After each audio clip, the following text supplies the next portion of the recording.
Give me the mountains and bubbly streams, the flowers swaying in the summer breeze. Škoda. Simply clever.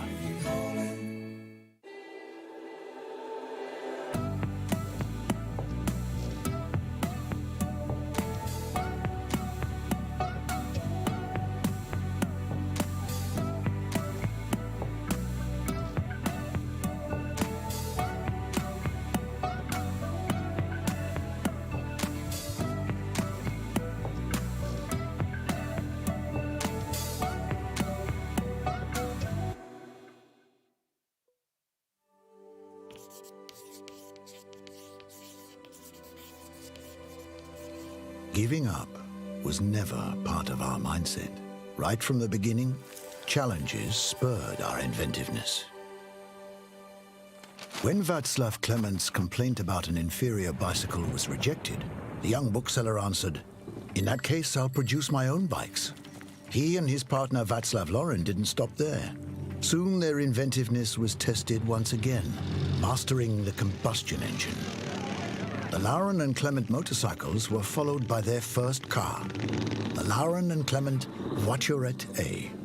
In 1925, the factory in Mlada Boleslav merged with Škoda from Pilsen and set off to conquer international markets by developing innovative cars that actually cared about the customer's needs.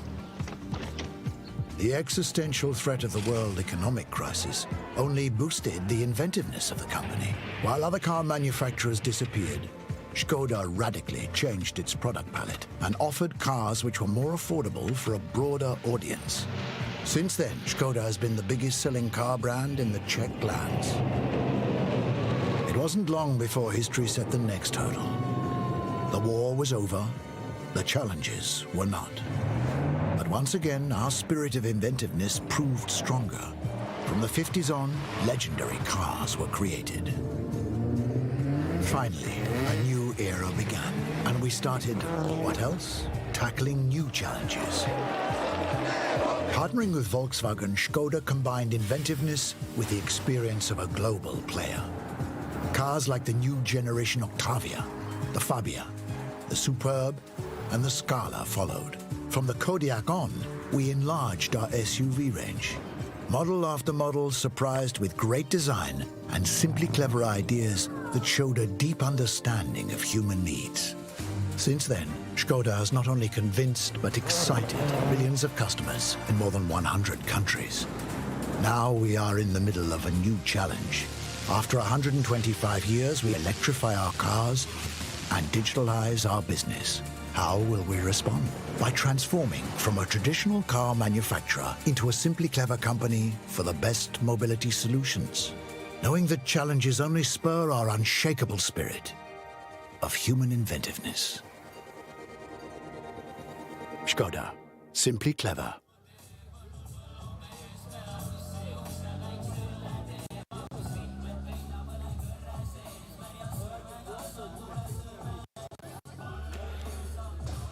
Hello, good cycling fans, sports fans around the globe, around the Baltic region, in Europe, everywhere where you starting to watch today's race of Baltic Chain Tour 2021. We're gonna have a really nice, exciting day today. This Baltic Chain Tour this year has 3 stages.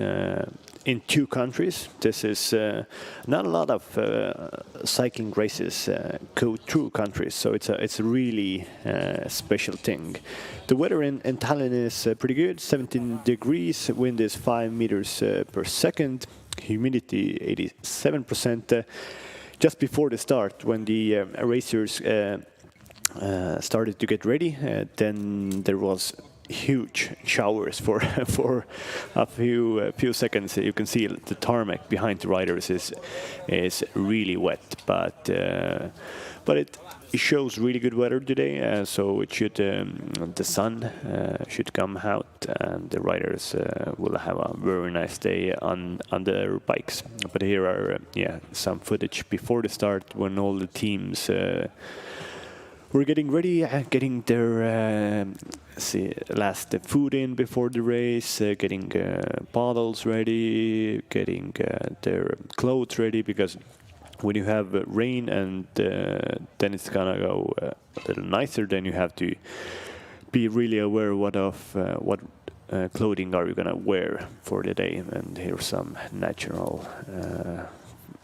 scenes from a tree. It's really nice here in Baltic region, and also around Tallinn. Where the riders did their presentation, it was a Tallinn botanical garden, so they have had a lot of nice flowers and plants all around them from the start of today. And here we see definitely one of the favorites for today's race, Karl-Patrik Lauk from the Estonian national team. I'm a commentator Kristo and I was at some point a rider myself, and I really enjoy Baltic Chain Tour because it has a lot of history in it. It's just not a race, but it brings together 3 Baltic countries for a good cause. The cause was actually that 1989 on the 23rd of August, so this Sunday, then 32 years ago, 3 Baltic countries, peoples of 3 Baltic countries formed a big human chain between those countries to demonstrate to get their independence. And actually in Estonia today, on the 20th of August 2021, we are celebrating the Re-Independence Day for 30 years of Estonia. So it's a big day. You can see some really bad clouds still in the sky, but hopefully, the sun will come out. But the start should be in 10 seconds actually. So we're gonna have the race. It's not gonna be full gas from the start because we're gonna have a technical start. A technical start is a way to get the riders out of like the urban area, that there are no crashes in the city, and actually just to get the riders fit for the start, to get a little warm up with all of the other good competitors. And today's technical start is actually pretty long. It's 8.7. It's 8.7 kilometers. Sorry, no, 9.3 kilometers.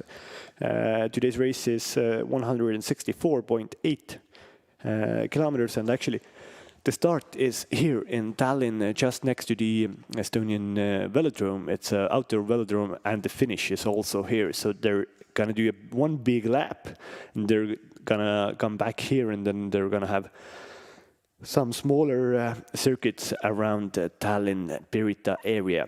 But the technical start has went and has said 9.3 kilometers for this neutral section of the technical start. And here we can see that a lot of riders are still wearing some jackets and arm warmers, because it's not that warm today in Estonia, but it's okay. I think when they get their speed up and their bodies to the right temperature, then they can put those arm warmers and jackets to the car to really race for today's victory. But we can see a really nice. We saw a Skoda commercial, and that Skoda is one of the sponsors in here in today's race, and is actually a big sponsor of cycling all over the globe. They are making some nice electrical cars, so all of the cycling community is moving towards climate neutrality, and that's really nice. Cycling or using a bike as a transport is always good, and it's always good for the environment. But here we can see the back of the group. As you see, there's no hurry today from the start, and this is the Polish Masowe Polski team. It's a Polish team, but it's captained actually by Estonian national champion Mikkel Räim. He's had a really good season today. this year, so definitely he wants to win the day in front of the home crowds, and the Polish guys are definitely putting all their cards on Mikkel Reim today. But yeah, so this race is, as I said, this year 3 stages. Tomorrow we go to the south of Estonia, to Tartumaa. We're going to have a stage there, and then the third stage is in a border city called Valka. It's on the border of Estonia and Latvia, and pretty much the whole race for the stage 3 is conducted on the Latvian soil. But here, just the front of the bunch, we can see on the left now is out of the screen, but maybe he comes back to the screen in a few times. We saw Norman Vahtra, also a big favorite for today, also part of the Estonian national team. And he's a World Tour rider riding for Israel Cycling Startup Nation team. But here, yeah, the Polish guys are really nice, just chilling at the back. Not in a hurry, just enjoying the Estonian countryside of Pirita. The runs a really nice Pirita river just on the left, and yeah, just this is a stroll for these guys. And actually, after the today's race on this same circuit. These are 6-kilometer circuits that they're going to do at the end of the today's stage. On this race, there is going to be a GP Lauri Aus. It's done in the memorial of former Estonian professional cyclist Lauri Aus, who sadly died in a car accident at the start of this century. So he was a really good rider, a real talented rider, and his career and life stopped a bit too early than it should have. But it's a nice race, and then we're gonna have at 30 past 3 we're gonna have that race start in the same place that these riders started. Here you can see Uno X Norway's team rider is still having his mask on, pretty much. It is not mandatory in Estonia at the moment, but definitely he wanted to use it before the start, and he still has it on, and not fully covering his mouth and nose, but it's still, hopefully he takes it off, because I think a mask is not doesn't give you anything more in a race. You need all the oxygen that you want, so hopefully he takes it off. But yeah, the tarmac is really wet because there was some pretty bad showers before the race, but at the moment it's not raining, so as I said, it should be getting a bit better. And here we can see a Tallinn TV tower. It's a really historical thing in Estonia. It was built in 1980. It's 314 meters tall, and it's actually the Estonian highest made object, and you can see a very nice panorama of the Estonian capital, Tallinn, and the Tallinn Bay area. And in a really good day, when you don't have clouds, you can almost see Helsinki.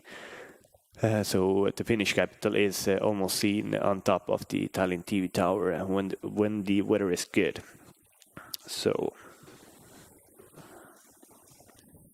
but yeah, here still the Uno X rider is supporting the mask on his face. So I think you should take it off. Yeah, nobody's gonna be mad at you if you take it off, and nobody else has it. So hopefully he does it. But today's race, it's you can see a lot of riders are grimacing already at the race, because when you're riding in a pack and the tarmac is really wet, then you have a lot of spray coming off the front end's rider's back wheels, so you're gonna get wet from the start, and that's why actually you can see at the back there are riders riding with some distance before him and the rider in front of him, so he doesn't get as wet as you get if you're riding fully on the slipstream of a rider in front of you. So here's the Tallinn TV Tower again. The riders are just passing it.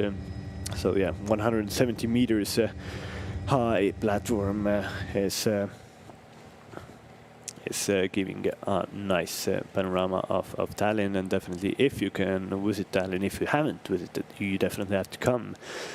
There are a lot of nice places here, and now we are coming near the Tallinn Botanical Garden, also where the riders had their sign-on the presentation today. So this year it's Tallinn Botanical Garden's 60-year birthday, and it has more than 8,500 types of plants in there. So it's a proper botanical garden. It's a proper jungle, just near the capital, and yeah, you don't have to go out of the city to see so much nice plants. You just have to go here to the Tallinn Botanical Garden, which is left from the riders at the moment, but you can't see it at the moment. But so yeah, if you want to see it, then definitely you want to see it. So just go on the left, and you can see some nice nature. Here at the back we saw Gert Kivistik from Peloton.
Here, yeah, we can see all the teams in today's morning team presentation in Tallinn Botanical Garden. This is the Estonian team from Tartu. It's a really young field of riders called Peloton. It's I think the best name for a cycling team that you can have. And Peloton is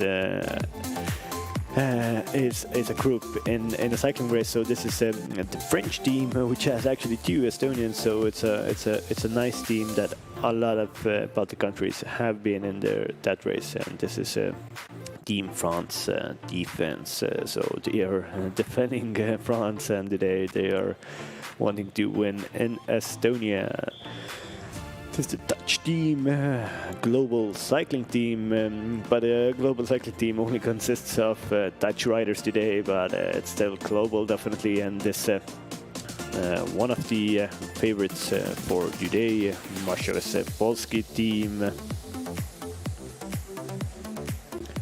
This is the Swedish national team. A lot of good Swedes today here, and I think they're gonna really try to try to do their best in today's race. A lot of Scandinavian teams, as you can see, we just saw the Swedes, now the Norwegians. The Norwegians are always really fast, and definitely they're gonna be in the race for high places today. It's the team from Czech Republic, Top 4X at Investments Pro Cycling Team. And this, I think, these are one of the wildcards for myself. Uno X, their development team. It's a Norwegian continental team. They have also a pro continental team, but they're always riding really well together. And this is Finns. Just as I told, you can see Helsinki from Tallinn TV Tower in a good weather. These guys come from Helsinki, from Finland, so definitely they're riding to win. Germans, wheel sports. Germans are always fast and doing good races in the Baltics. And another German team, Bertolt Rath team.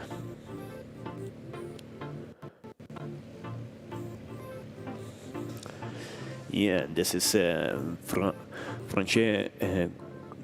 Deschaux Groupama, but it's the continental team. But it also has one World Tour rider, Miles Scotts, an Australian, a really talented 27-year-old. It's really unusual that a Pro Tour rider comes and races with the continental team in a race called Baltic Chain Tour. Actually, at the moment we have one very good race at the moment in Spain. It's called Vuelta a España, but it's really good done by the organizers from the Baltic Chain Tour, because when you see today's race from the start was at 10 and the approximate finish should be 15 minutes before 2, so from there on you can straight go to watching Vuelta a España, so it's you can get a proper cycling day to day.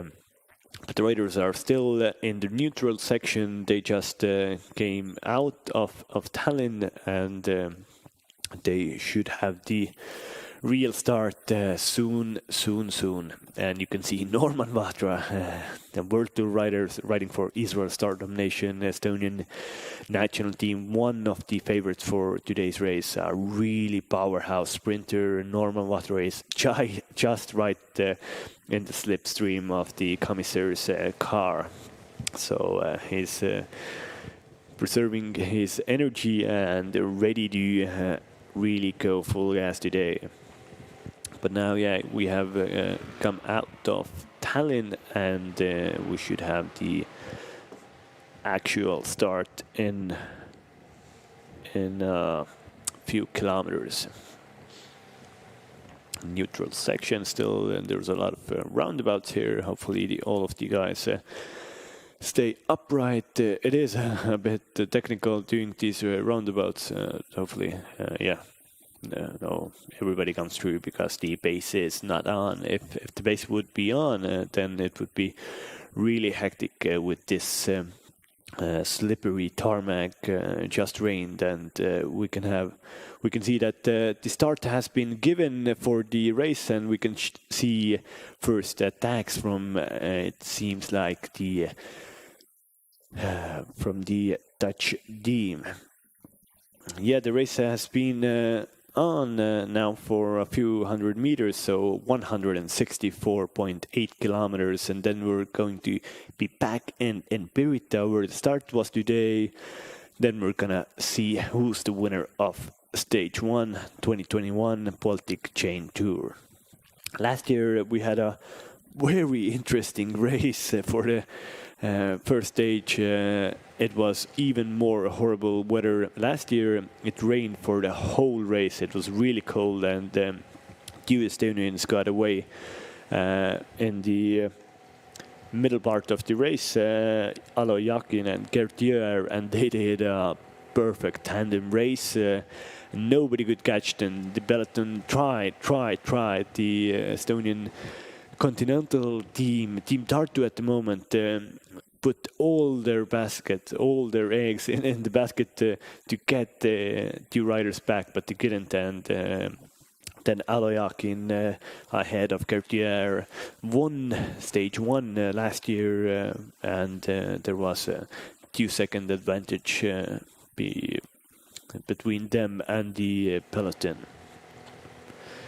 And from there on, Gertier won last year's race. Today is probably more in the service of his 2 compatriots, Baltic Rock, whose home team is an amateur team in France, Team Pro Immo, and also Norman Vatra riding for his home team is Israel Startup Nation.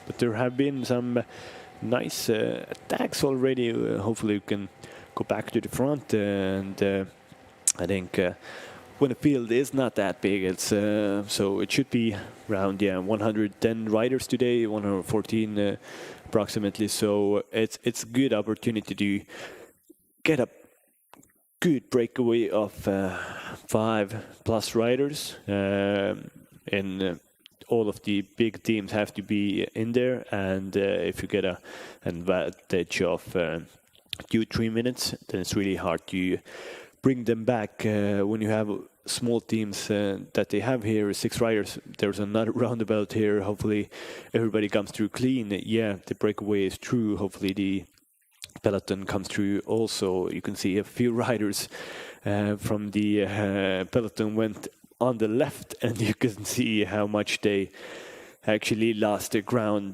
because they went on the left. But there's some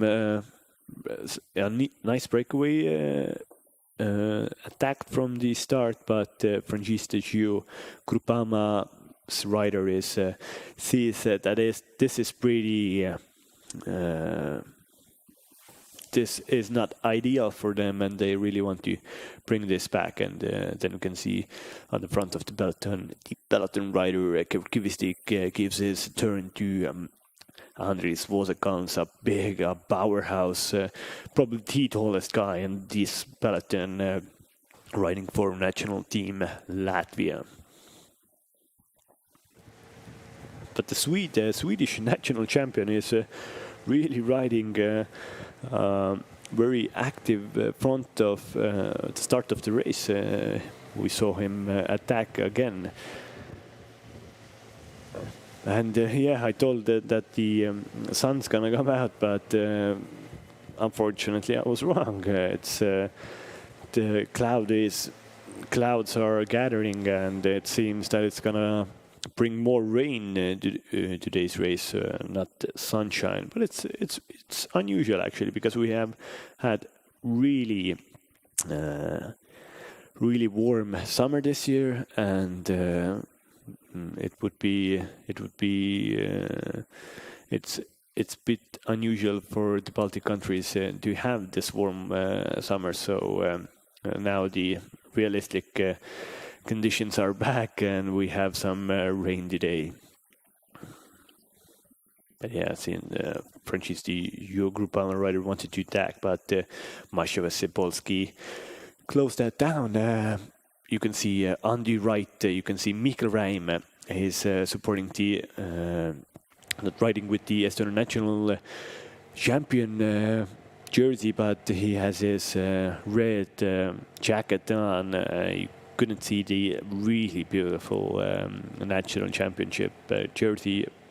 It's always a pity when riders' home teams don't provide a nice national team jersey, that they just put their flag on really minimalistically. It was done pretty much every year from Spanish World Tour team Movistar, but it's I like when you're a national champion that you get a full nice new kit, a kit that really represents the country that you won your national champs jersey. Here we can see a little bit choking between an Ampler, Erkki Laaneme, and then a rider from the French Saint-Etienne club, Siim Kiskonen. Here's already one rider And talking with his team directors, it looks to be 91. Soon I will tell you who that is.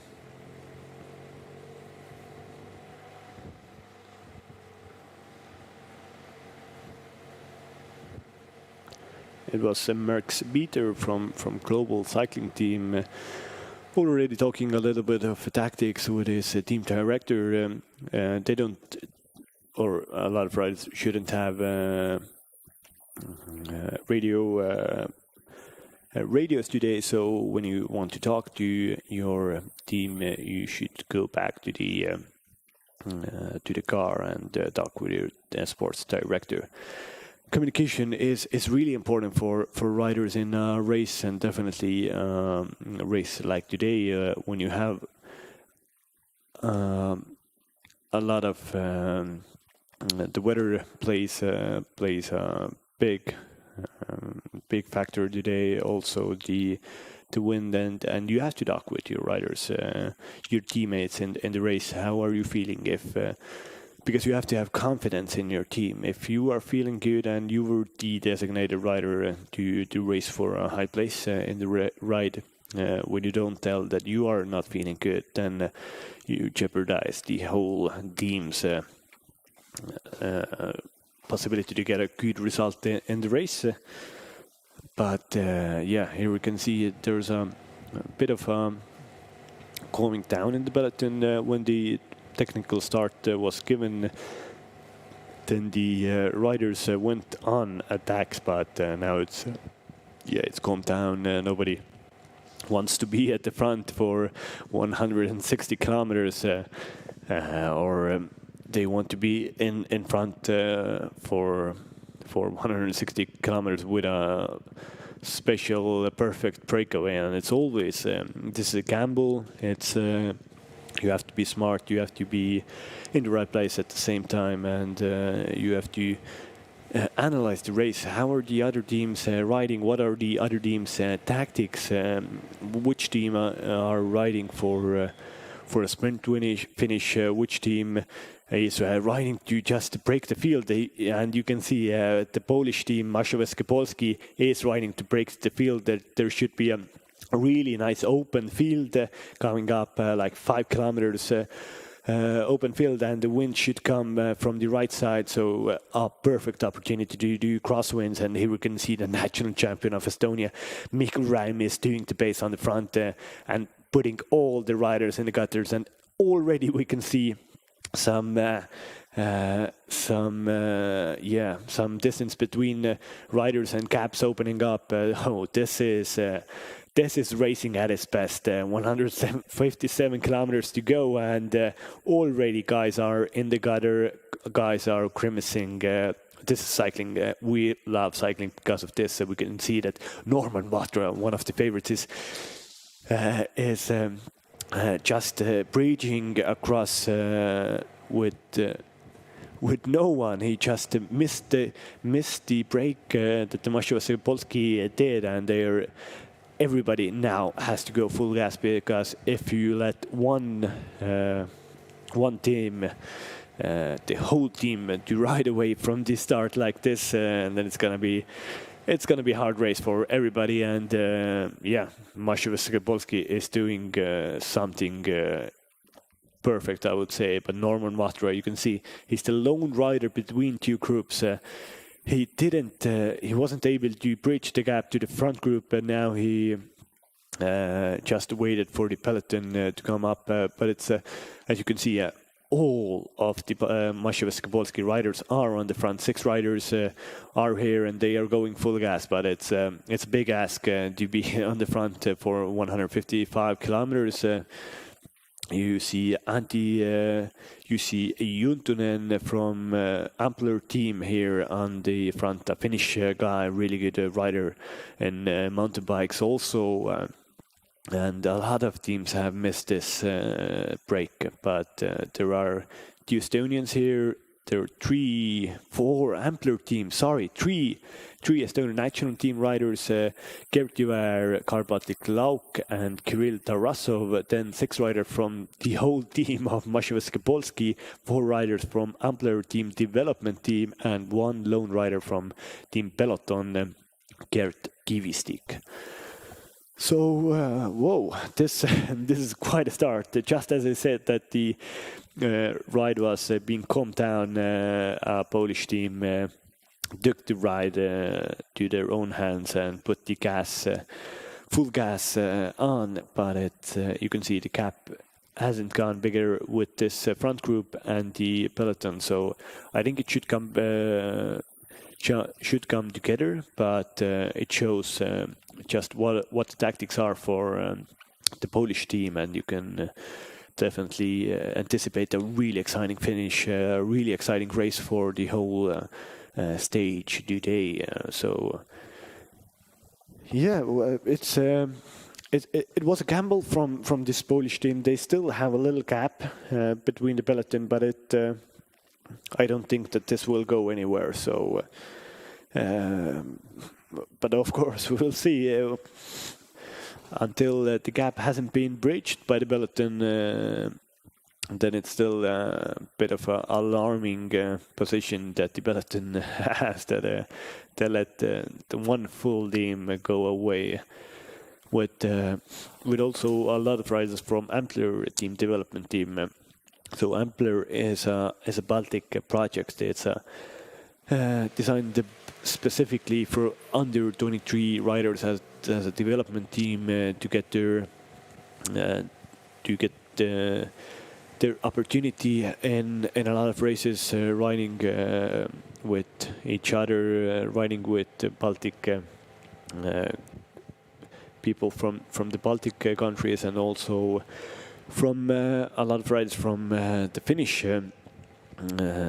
country, Finland. So it's a proper, really good development team. It gives a chance for young Baltic riders and Finnish riders to get their experience in these races, in a lot of races all across Europe, in continental races, to show themselves. And this is like a step towards becoming a real professional cyclist. And it's a good project. Ampler is actually a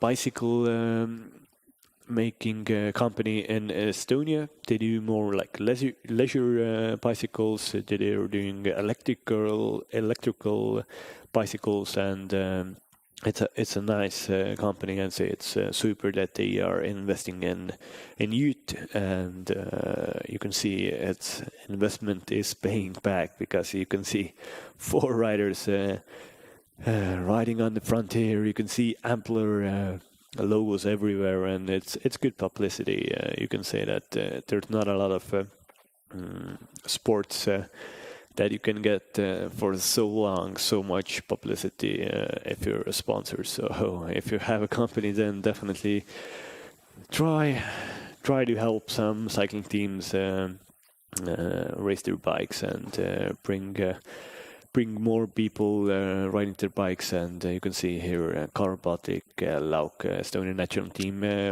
favorite for today's ride. He already has one tour win this year on Estonian soil, Tour of Estonia. It's a professional race. He won it for his second time. He's only just 24 years old, so a big talent coming from Estonia, and hopefully he'll get a pro contract in the years to come.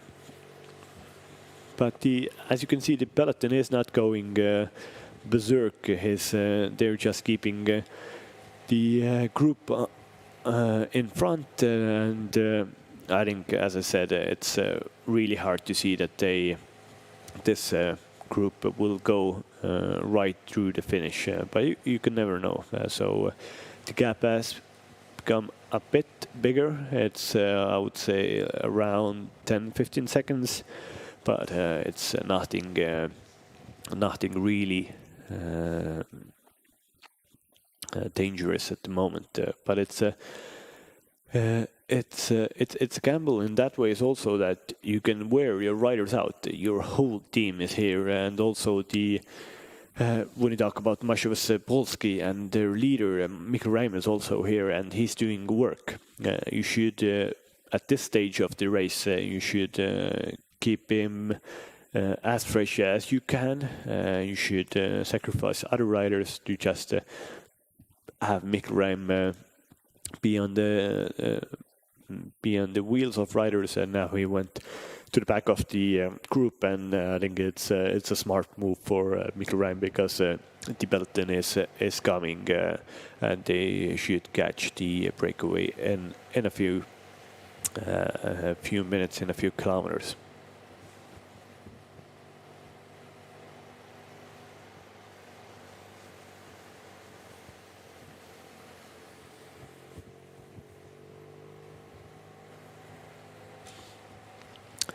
These are some nice roads just outside of Tallinn.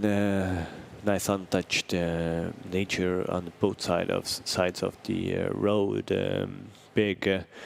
Big trees, and this rain just blossoms it out. It's been a really warm summer, so a little rain is very good for the nature, and I think the riders are not appreciating it at the moment, but it's still it's a nice race, and it just makes the race even harder, and the win that any of these riders is going to have at the end of the race, it makes it even more special when you have a ride that is hard from the start. You have to suffer, and you can see that these guys are suffering a little bit on this breakaway.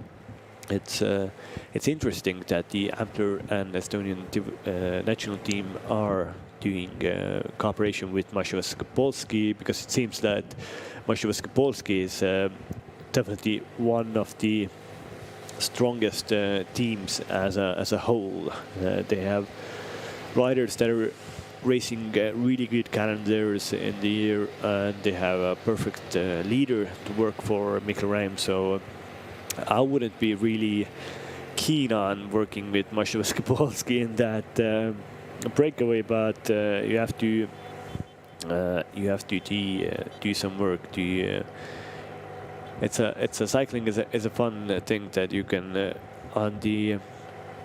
when you take the full race, 150 kilometers, 160 kilometers. You have to choose your paddles. You have to choose your paddles in a way that in some battle you have to take some riders as your friends, and in some riders or in some paddles you have to take your other riders as opponents. So at the moment it seems that this group on the front is a bunch of friends. There are from different teams, but they are still doing good, riding really well together, and they have to get an advantage, a big advantage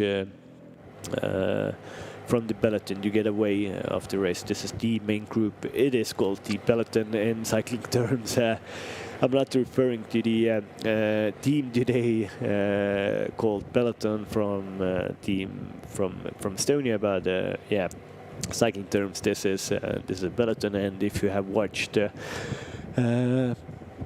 Tour de France, maybe, then the breakaway is called Tête de la Course. So a breakaway is on the front. They have attacked from the first windy part of the race. So when you had really good crosswind, side wind of the race, this is the head of the race. So yeah, Maciej Polski on the first straight where you had wind, they put full gas racing, and they put the pedal to the metal, as you say, and they have split the field. That there's around 15 guys at the front here, and there's a small camp back to the peloton that is led by a national team of Latvia, and you can see some Also some Swedes at the front, but really the Latvian team wants to get these guys back, and you can see, yeah, this is a perfect picture for a postcard for Polish cycling. Maciej Polski. All of the 6 riders are in a line. This is really kudos to the sports director of the Polish team. They haven't got away at the moment, but it was a show of force. You can see that the peloton has come even more nearer. Now the French team, Franchise Deschaux development team, the Franchise Deschaux is coming back to the breakaway here. And it's really nice to see that the tarmac is now, it's not that bad anymore. You can also see that we should have there was a 500 meter mark now, and there should be a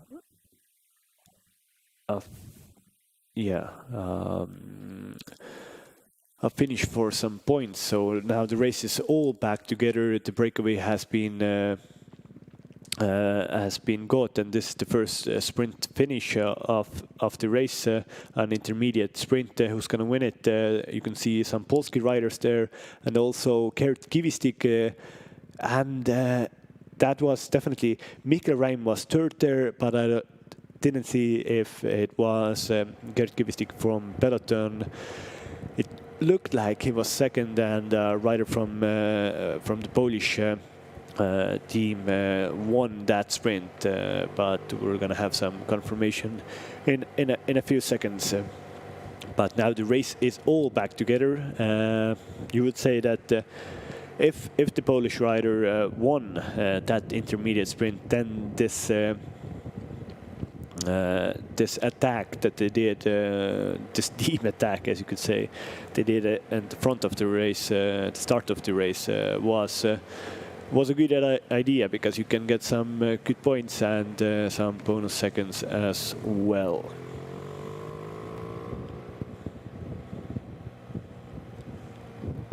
So yeah, this was Razik's intermediate sprint, and the riders are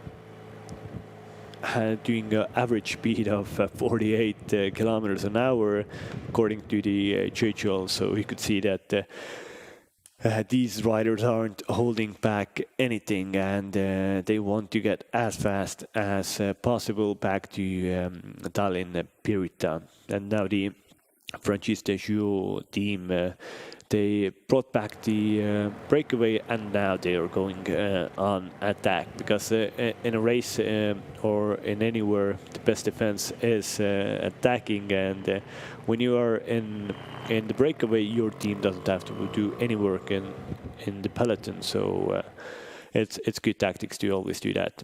You can see that the Norwegian team is here, the Franchise Deschaux, one Swedish guy, also one Lithuanian guy. So this is really good possibility to get into a breakaway where no Polish team is, and no Estonian national team, one of the two bigger favorite teams for today. So because they have just been on the front going full gas for the last 15 kilometers, so they should be a little spent, and this is a good possibility for other teams to get their riders in front of the race.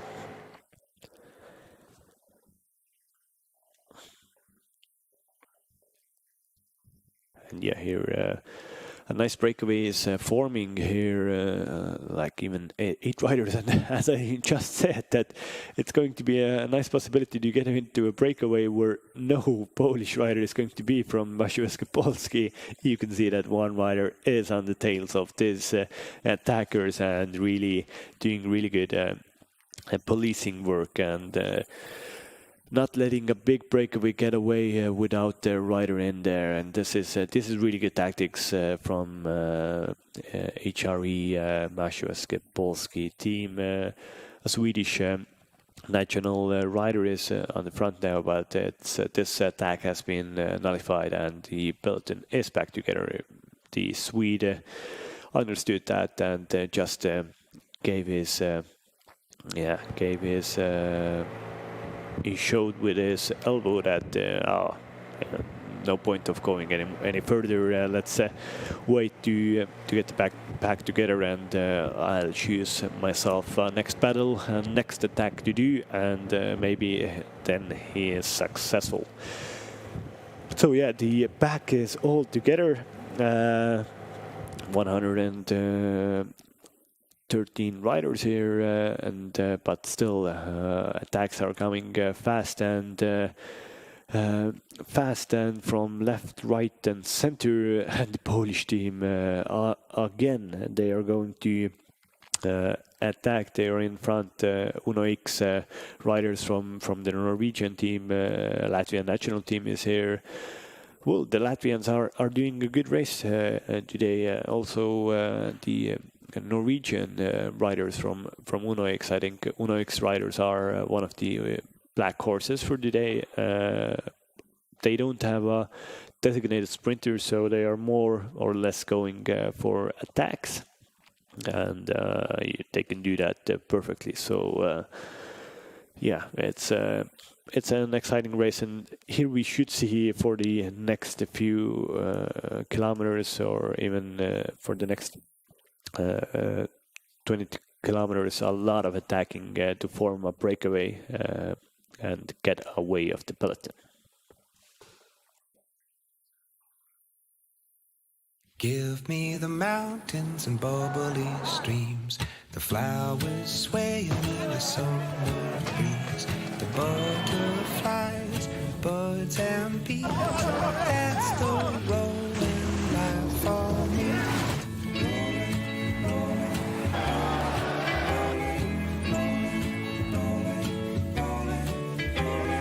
That's the rolling Skoda, life for simply clever. me. In the northeast corner of Europe lies a country you may have never heard of. Yet you've been here before, whenever you've closed your eyes, and envisioned the perfect city as you listened to fairy tales, or escaped to a secret getaway where no one could find you, or dreamt about a magical stroll through a winter wonderland. And then there are things you probably didn't quite imagine, like driving to the nearest island across a frozen sea, or singing with close to 10% of the population, or diving into a former Soviet prison, or wandering through what was once the largest factory in Imperial Russia. Estonia is a fascinating hybrid of Eastern Europe and Scandinavia. Locals enjoy the world's most advanced digital society and yet are closely tied to nature. It's a place where you can pick superfoods from fields of dandelions, enjoy the finest Nordic gastronomy among the wilderness, canoe across flooded meadows, and purify the body and soul in a smoke sauna. We know it's not your average bucket list destination, but we promise it's one you'll never forget once you've been here.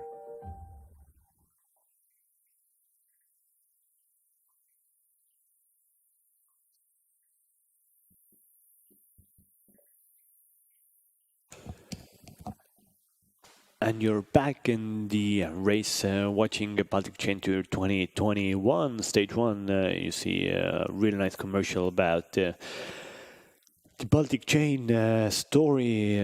This is not a usual race. It has a lot of history in it, and hopefully all of the riders understand this history as well. As I told in the start of the broadcast, approximately 2 million people joined their hands for a day in the Baltic region, Estonia, Latvia, Lithuania, and on the August 23, 1989, to drew global attention that the Baltic countries want to get independent. They wanted to get rid of the Soviet regime, and actually this Baltic chain of the human chain that they did in 1989 is registered in the Guinness book of records. It was more than 600 kilometers of people holding their hands.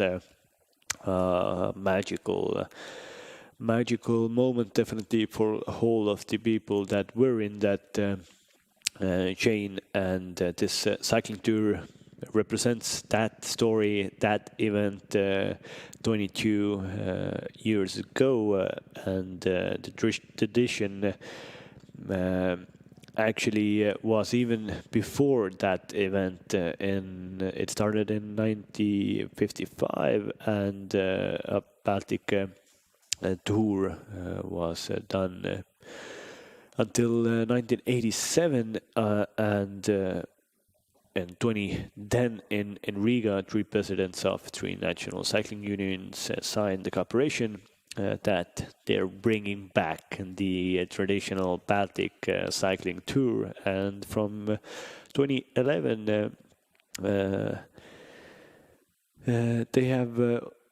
they have conducted this tour in 3 Baltic states. It's one of the longest annual cycling tours in Northern Europe, and it belongs to the UCI 2.2 category cycling tours. So from there on, there's different like leagues in cycling, as there are different leagues in you could say in football. You have Premier League, that is the World Tour, then League One, that is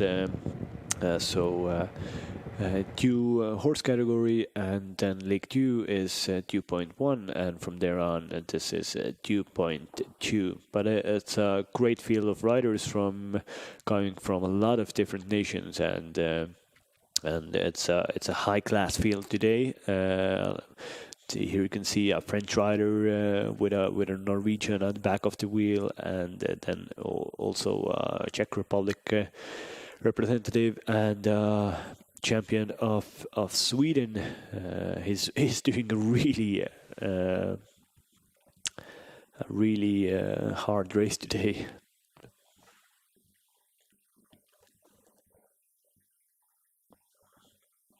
So yeah, you can see there was just before this right turn, there was a long straight where also the wind made a factor.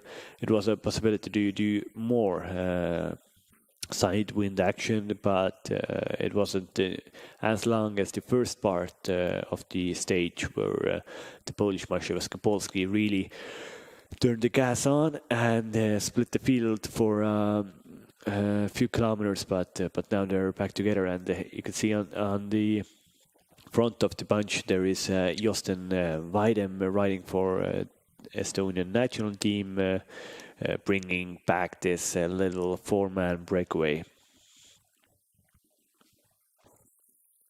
Yeah, Josten Weidem, a really good mountain biker. He raced in the European Championships of mountain biking marathon. He's the Estonian champion of marathon riding, and a proper diesel engine, as you could say, really vital part of national team Estonia today.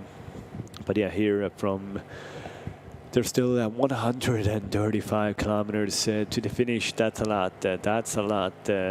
A lot can happen in this next 135 kilometers. I think we should see some more attacks. There have been attacks, but nothing like really special that a few guys will go full gas to get the advantage from the peloton. And here Ampler team, development team rider is doing just that, going full gas to get some of a gap between him and the peloton.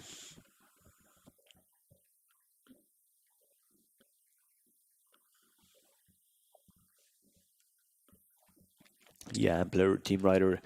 Now it's a good opportunity to go full gas by himself, to just hopefully some kind of a smaller group will bridge to him, and then they can go to ride in a proper breakaway.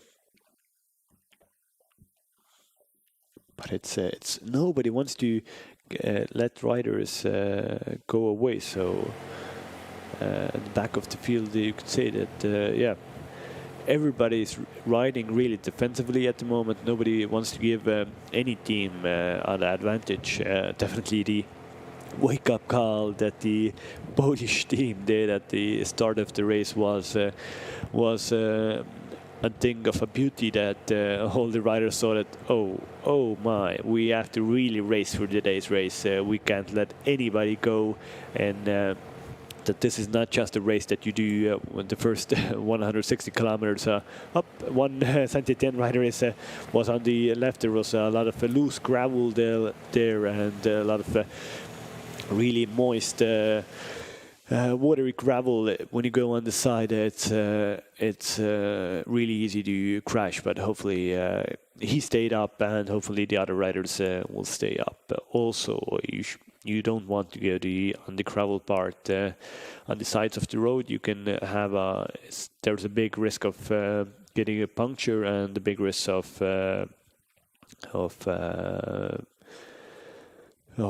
falling off your bicycle. But you can see here a nice, it was a nice view from the left side. Norwegian rider attacked from the UNX cycling team, and from the right side, Ampler team went full gas also. So there are, as you could say, attacks coming from left or right, but nobody is giving anybody an easy race today. And now a lone rider from Francis de Gio is going on the attack.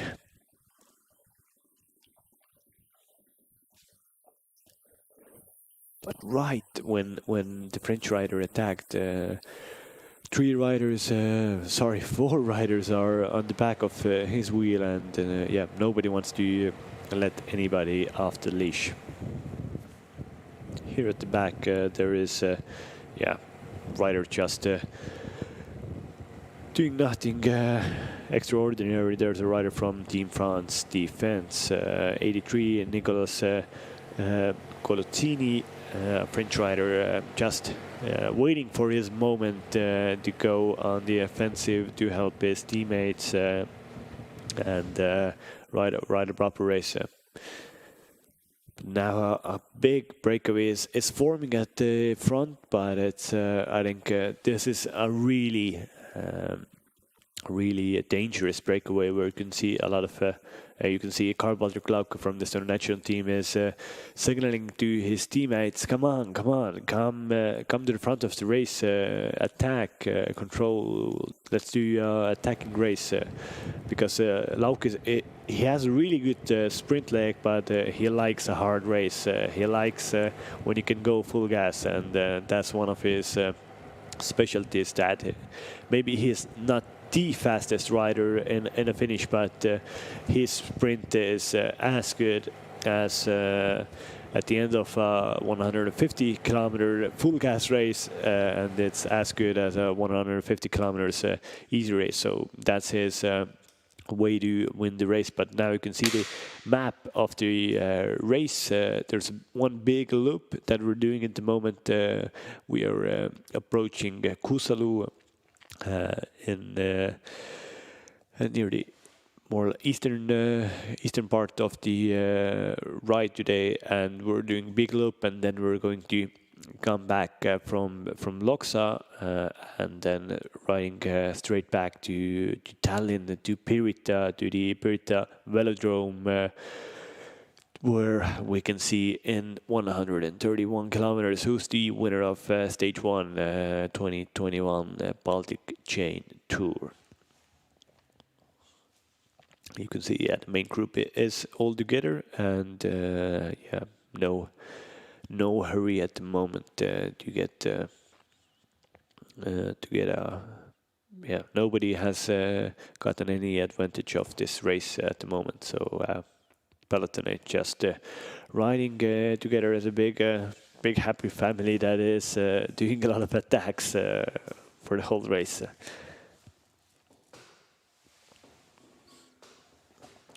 And as you can see on the map, there's a lot of, in the second part of the race, riders are gonna go right near the coastal area, just right near the sea. So near the sea, it's always a bit more windy. So at the start of the race, the wind made a really nice, exciting part, and it was a good opportunity to attack and make the race hard. And definitely in the last part of the race, there should be also some good wind, and you could see some attacks. And there's definitely not a certainty that today it will be a sprint finish. I think it's going to be a small group going away on the last laps of near Pirita, and yeah, we could have a surprise winner today. We had a surprise winner last year when Aloyakin rode away with Kertier, and they fought out in the sprint finish where Aloyakin won stage 1. But yeah, let's see how's the race going to be today. And yeah, it's a Baltic Chain Tour is yeah, it's a 2.2 race, but it has this year there's a lot of good riders, but even there have been some extraordinary riders riding in Baltic Chain Tour. In 2014, there was an unknown rider at that moment, Matthew Van der Poel, riding and winning in Estonia in Baltic Chain Tour. Now is, of course, he just wore the yellow jersey in Tour de France. He had a nasty fall in the Olympics men's mountain bike race. He was a favorite for that, but yeah, his fall gave all the advantage to British Dan Bidcock, who, as his gentle age, he did a proper race and won a gold medal in Tokyo. But here, Finnish national team rider is going on the attack, and we haven't seen a lot of the Finns in this race at the moment, but it's about time to go on the attack, on the offensive.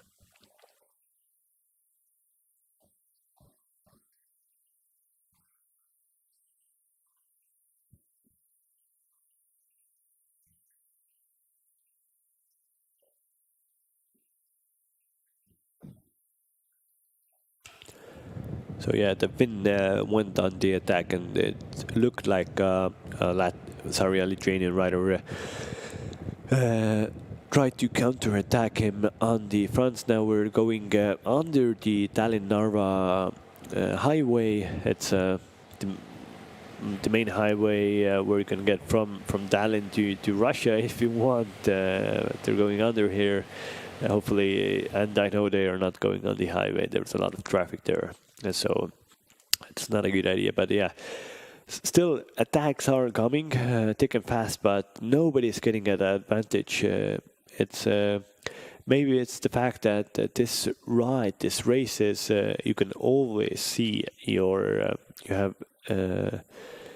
you can see your front group. You have to have a really big distance to lose sight of the breakaway. So there's the mental thing that if you can see what you're chasing, it's always a lot easier to chase that breakaway. And here we have a Kiu Tower, a nice infrastructure, historic place near Tallinn-Narva Monte and near Kuusalu. It's good training roads. These roads that the riders are doing at the moment, there's even on any day, there's not a lot of traffic, and yeah, when you're a cyclist in Tallinn and Estonia, then you definitely have done these raced on these roads, gone on trainings, and the Kiu Tower is a nice place to go through. But yeah, the race hasn't been. There was this, yeah, Maciej did their move, but from there on, it hasn't been as attackive as it should have been, or at least no real breakaway has been formed from the start. And it's a surprise for me, because when you, especially if you look all the big Grand Tours or the big World Tour rides, then you in a long flat stage as we have today in Estonia. You can't have a really hilly stage in Estonia because unfortunately there are not a lot of hills, so you can only do some nice picturesque rides on a flat course. And so in the big races, there's usually at the start of the race there's a little breakaway being formed of 3 to 6 riders approximately, and then they're riding on the peloton gives them a bigger advantage, and then at the second part of the race, all the sprint teams, big teams, come to the front of the peloton. They put the gas down and then they reel in the breakaway, and then they fight out for the sprint finish. But in these smaller races, it's always a gamble if you give, because you don't know all of the riders that are racing with. There's a big mix of nationalities, and these continental teams ride on different calendars. In a World Tour race, you know pretty much everybody that you're racing with, because you have probably been in maybe teammates. You have raced in a lot of races, and of course the sports directors know them, and they get a lot of publicity, which riders are going good, which riders aren't going good. But in the smaller ones, it's a big gamble, because you never know how good of a rider you're gonna let away in the breakaway, and then you're gonna be a really tough challenge to bring them back into the peloton, and you might just give away a high place on the podium if you just think, oh, let's let this breakaway go. We're definitely gonna catch them in the latter part of the race. So that's why in this race, nobody wants to give anybody even a few seconds of breakaway time, because you never know who's going to be in the front. And six-man teams. A few teams I saw are only riding with five men, so not a lot of teams who can really control the race. And in the Tour de France, you have 8 rider teams. There's a lot of riders that can sacrifice their good result for the sake of other riders in their team. But here, maybe this is going to be a little breakaway. But yet, 2 Lithuanian riders on the front, and nobody wants to get a small breakaway away of 6-7 riders, where 2 riders are from the same team, because they have a big advantage then. And here we can saw little tactical play done with the Lithuanians. They saw that they're going to be caught because they're with 2 riders in front, and then the second Lithuanian rider just freewheeled to let the front teammate get an advantage on the peloton. It's a small tactical thing that riders do. It's the same with even in sprint finishes, when you have a lot of riders from the same team riding in the slipstream of each other. When they go to the last curves, then they just can maybe freewheel a little bit in the curve, or not sprint out of the turn, and then you straight you're going to have a lot of a big advantage of from the peloton. And in a really racing situation, when you can get 1 wheel length, 2 bike lengths, then it's a big advantage that you're gonna have. But you can saw that we just came through Kuusalu, a nice town in Estonia, and now we're going on a cool little circuit. It's also there's a public race every spring on this circuit in Kuusalu, cycling race, where all of the cycling fanatics can race with some professionals, because always there are some professionals at home, and it's a nice opportunity to test your legs with the professionals that are doing testing, riding their bikes full time and 24/7. So it's a cool opportunity. And here we can see last year's winner, Kertjär, team national team of Estonia. Well, we'll see. I'm not certain that he can. Defend his title, but we can see that the Ampler team rider saw that we just got a little distance between the breakaway and the peloton. Let's go full gas. But the peloton saw that also.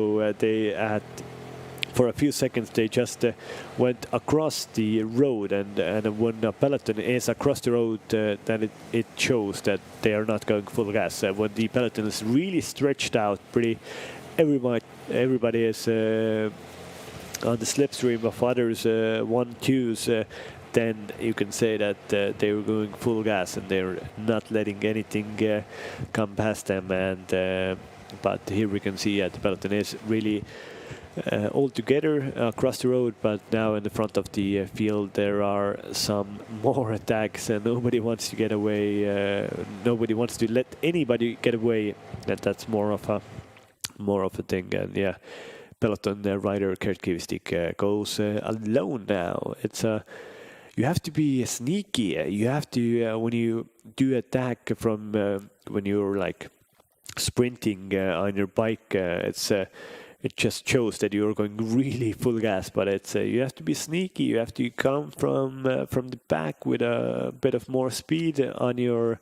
You don't have to come out of your saddle and then just do your legs, do the talking, and not show it out with your body. So it's a little play of chess every kilometer that these riders are doing. It has so many different aspects when you're racing road group rides. So yeah, it looks easy, but it's actually it has so many little nuances that you have to perfect. You have to have the tactics, you have to have sneakiness, you have to have your poker face. Of course, you have to be really strong, but you have to have a little bit of luck all the time. You have to have good teammates.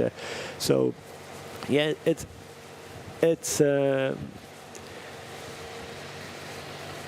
a sport that it's hard to get your head around it if you haven't been a rider yourself. But when you understand it, when you understand the little things that the riders have to go through for the whole race, then you're really going to be hooked on it. It's definitely, yeah. Even watching the races, you can get proper adrenaline jump, and yeah, it's a nice sport to get involved with. It's a nice sport to do because you can see a lot, and it's a brutal sport to do professionally. And kudos to all these guys that are doing it and showing us what they can do on these Estonian roads today. Yeah, let's see who's going to rise to the top at the end of the stage, the crème de la crop. Definitely the French want to rise to the top. They want to show that the French are the most iconic country in cycling. But I think there's a little bit of a home stretch advantage for all the Baltic countries and the Finns here. So home roads, they have a little bit of an advantage, because definitely all of the Estonian riders that are in this race today from national team Estonia or from peloton, from Ampler, from the Estonian guys here are know the roads definitely the best, but these roads aren't. You don't get a lot of advantage if you know the road so well. But at the end of the race, when there's the 6-kilometer circuit, when you know the race there, then it's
Simply Clever.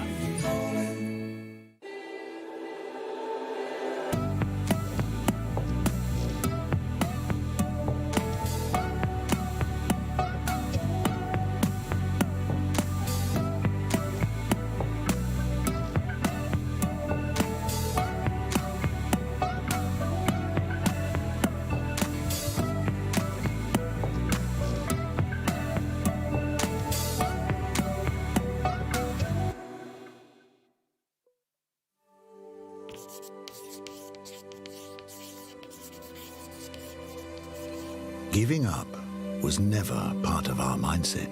Right from the beginning, challenges spurred our inventiveness. When Václav Klemens' complaint about an inferior bicycle was rejected, the young bookseller answered, "In that case, I'll produce my own bikes." He and his partner Václav Loren didn't stop there. Soon their inventiveness was tested once again, mastering the combustion engine. The Lauren and Clement motorcycles were followed by their first car, the Lauren and Clement Voiturette A.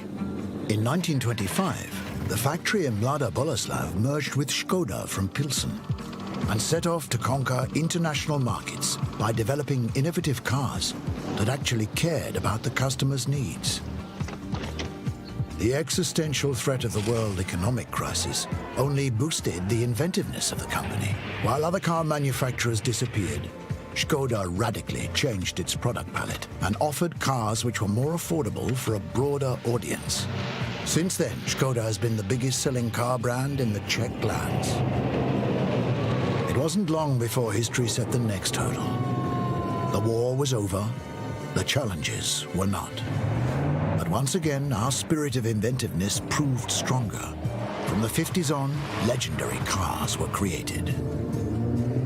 Finally, a new era began, and we started, what else? Tackling new challenges. Partnering with Volkswagen, Škoda combined inventiveness with the experience of a global player. Cars like the new generation Octavia, the Fabia, the Superb, and the Scala followed.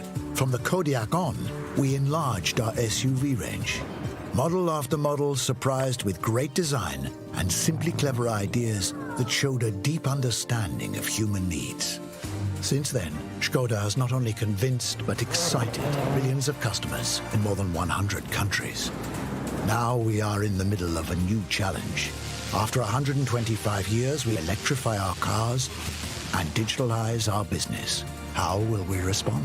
By transforming from a traditional car manufacturer into a simply clever company for the best mobility solutions. Knowing that challenges only spur our unshakable spirit of human inventiveness. Škoda, simply clever.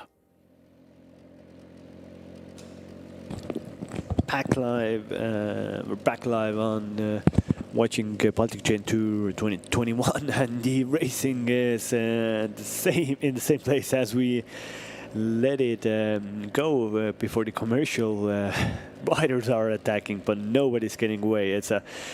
It's a brutal race. It's hard morally for all the riders, because when you go into attack, you have only one objective: you get away from the peloton. But if the peloton doesn't want you to get away, it's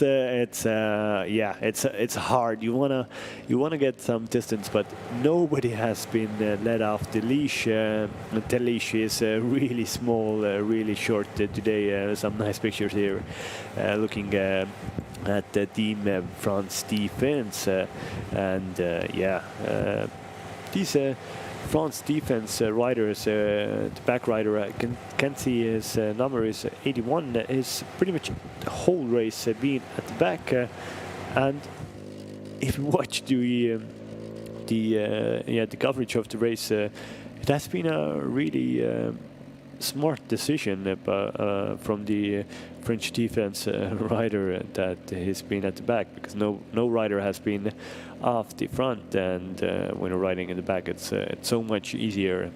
Slipstreaming is a big thing in cycling, and you can get so much easier when you're riding in a slipstream, especially in these flat roads that yeah, that's why all of the riders, when you attack, you straight want to go on his wheel, because when you don't get on the wheel, then you have to do a lot of work. But now Mikael Räim from Marshalske Polski, Estonian national champion, is on the front now and trying to get away from the peloton. This is definitely a move that is not going to go away.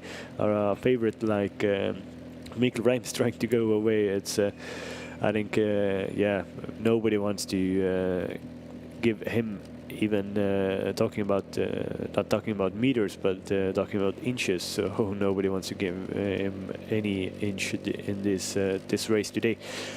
So it would be pretty much like I don't know.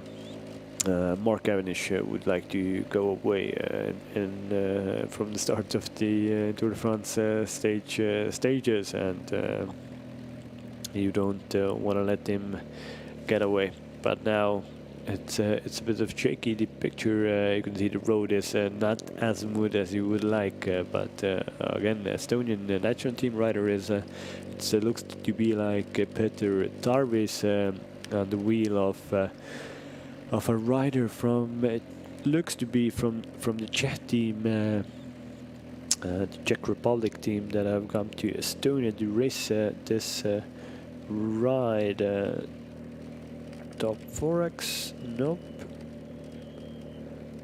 It's hard to see which rider is with Peter Darvis, but it doesn't really matter anymore, because again, another attack has been made and another attack has been brought back from by the peloton.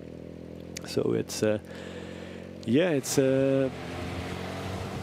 hard to see what kind of tactics does these riders have, and hard to see that anybody getting away from this bunch that really wants to hold this together. I don't know if there are so many sprinters today in this race, or just there are riders that are really keen to ride together. It's interesting tactics from riders, yeah.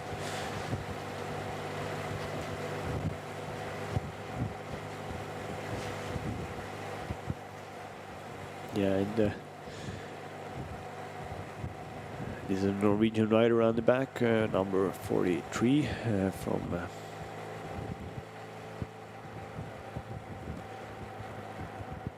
Yeah, 152 also at the back. They were just enjoying their time, and Estonia is a bit wet, but it's yeah, there's not a lot of chance to get away, so it's definitely hard. There was Ika Mikkonen from Finnish national team at the back, but now back to the front of the race.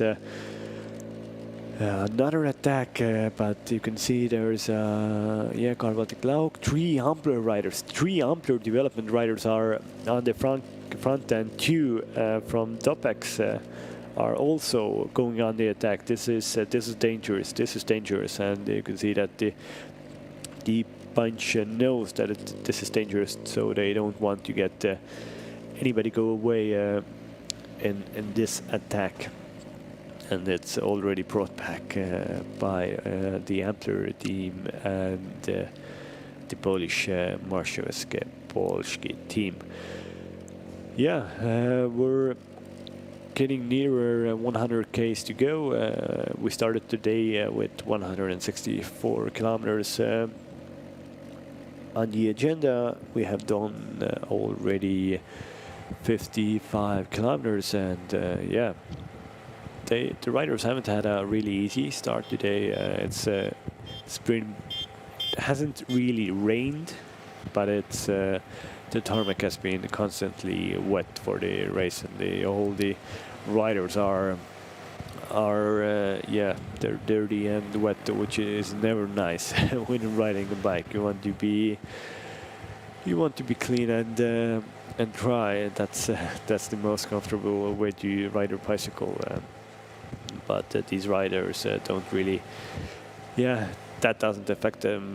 They are professionals. They are used to riding in tough conditions and used to riding with tough competitors. And you can see it's really cool actually, because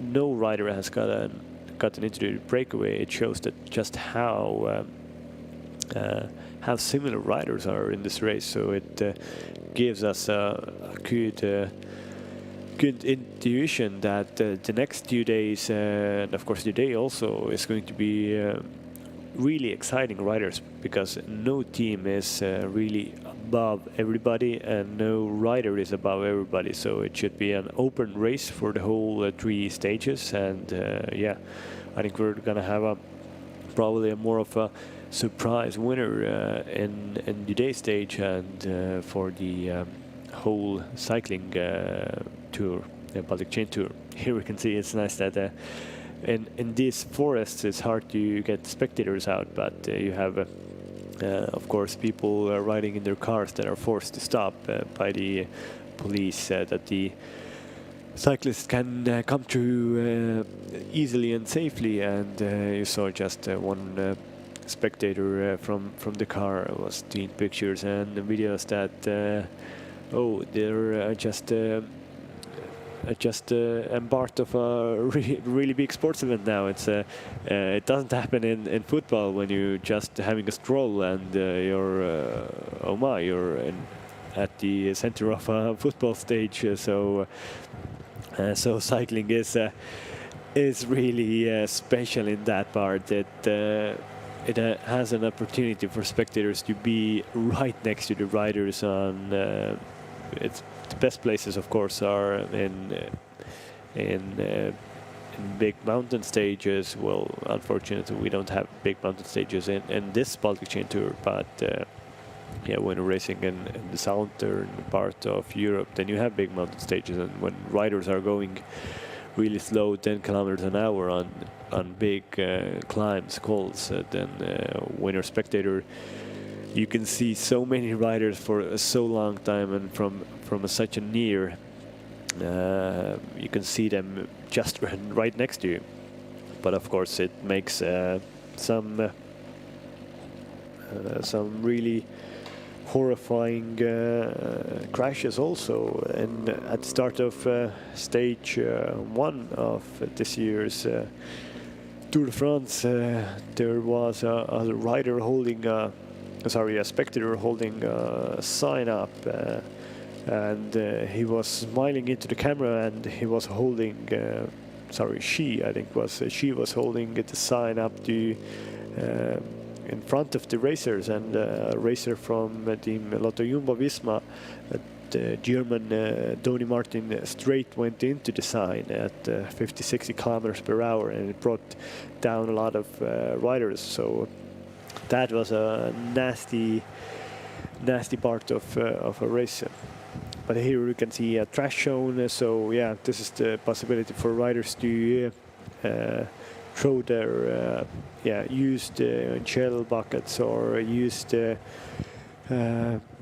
muesli bar wrappers on the ground, and get also some new bottles from souvenirs. Souvenirs are the a name for the helpers on the side of the road that are giving extra water, energy drink, and extra food for the riders. And all this, it's good to have this trash zone, or this possibility to take. Oh, it was a pity that the Norwegian rider didn't get his bottle from the souvenir, and that's a pity. You have to drink, you have to eat in a race like this, because if you don't drink and eat, you're going to have, in cycling terms, you're going to bonk. It means that you're just going to be depleted from energy, and it's really hard to race for gold, race for a victory, if you don't have any energy. But this is a little incline at the moment. And some riders are taking advantage of it and doing some attacks, but now it should go downhill for kilometers or so. And on a downhill, when it isn't technical, when it's as straight as an arrow as this downhill is, yeah, it's as an individual rider or a little group, it's very hard to get away on a downhill, because the group effect just gives you more speed. You're constantly going past riders, and then they are going past you, and then just the pace is driven up for the bunch.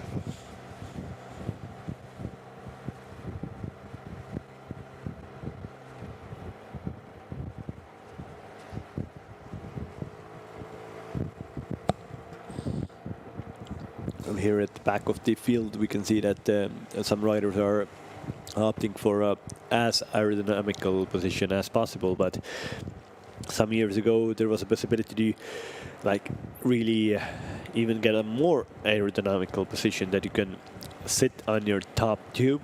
Top tube is the, well, as it says, the main tube on your cycling. It's on the top, the tube that connects your seat post with your handlebar. You can sit on there, and you can get really aerodynamical position, but for safety reasons, the UCI, Union Cycliste International, the Federation of Cycling across the globe, said that no, riders are not allowed to sit on the top tube anymore, because it is too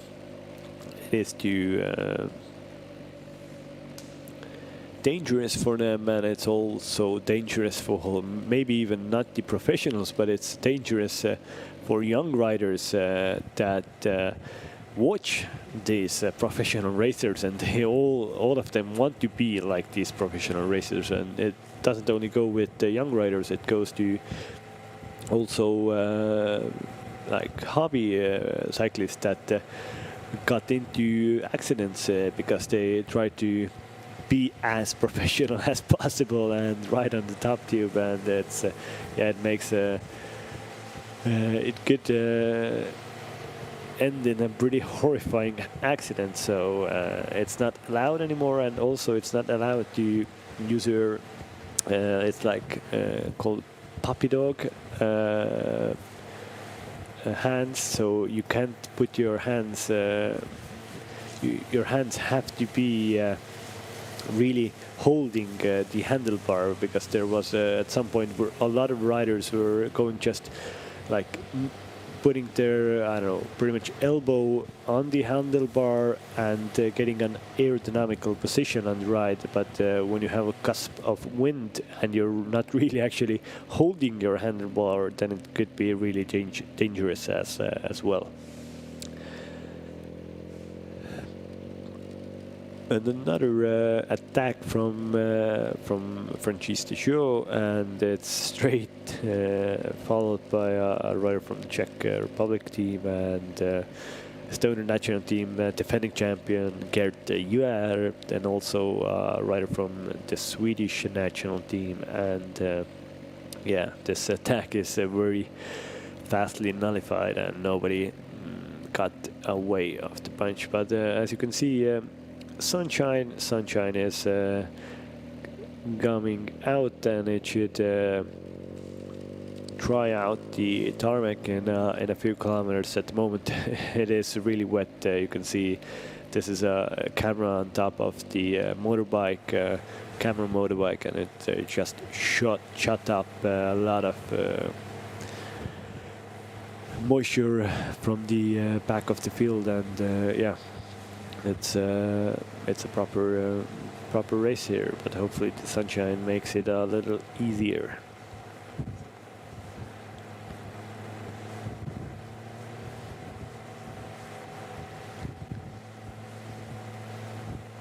Francis Deschaux 181. This is a this should be Lorenzo Germani, Italian rider riding for this French Groupama Francis Deschaux team. Lorenzo Germani is a really good young up-and-coming talent from Italy. Italy is a big cycling nation, and they have a lot of really good professional riders, and this Lorenzo Germani is actually just 19 years old, but already going really good. And riding in a continental team. He had some good results this year. He was 21 in Trofeo Biva. It's a under 23 Italian one-day race, a really high-profile one, and also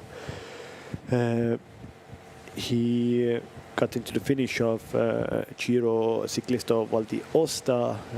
This is definitely one of the hardest races in U23 calendar, and just finishing that race shows that you're going really, really good. But an up-and-coming star for Italy. Italy had they didn't have the best rides in the Olympics. Their main favorite for gold in men's time trial, Filippo Canna, riding for it. Ineos Grenadiers didn't have a good race and didn't get a medal in that race. So he was the big favorite, but just the heat and the route profile wasn't to his best. It didn't suit him as it should have. But now, it's under 100 kilometers to go, and you can see that riders have been upping the pace now. They are still trying to get a breakaway, but at some point the elastic should snap. And as I say, elastic should snap. It should be that they are going to let some kind of a little breakaway go away, and then the other teams are going to control the race. But it's it's an exciting race, because the last 65 and plus kilometers you have only seen attacks from all over the field, and this is a rider from Norway, 146 Uno X rider. You see that Magnus Brinsur, the Uno X, their development team. You see a little like a plastic thing under his saddle. It's called an ass saver, and as its name is, and it's about saving your ass. It looks to be a really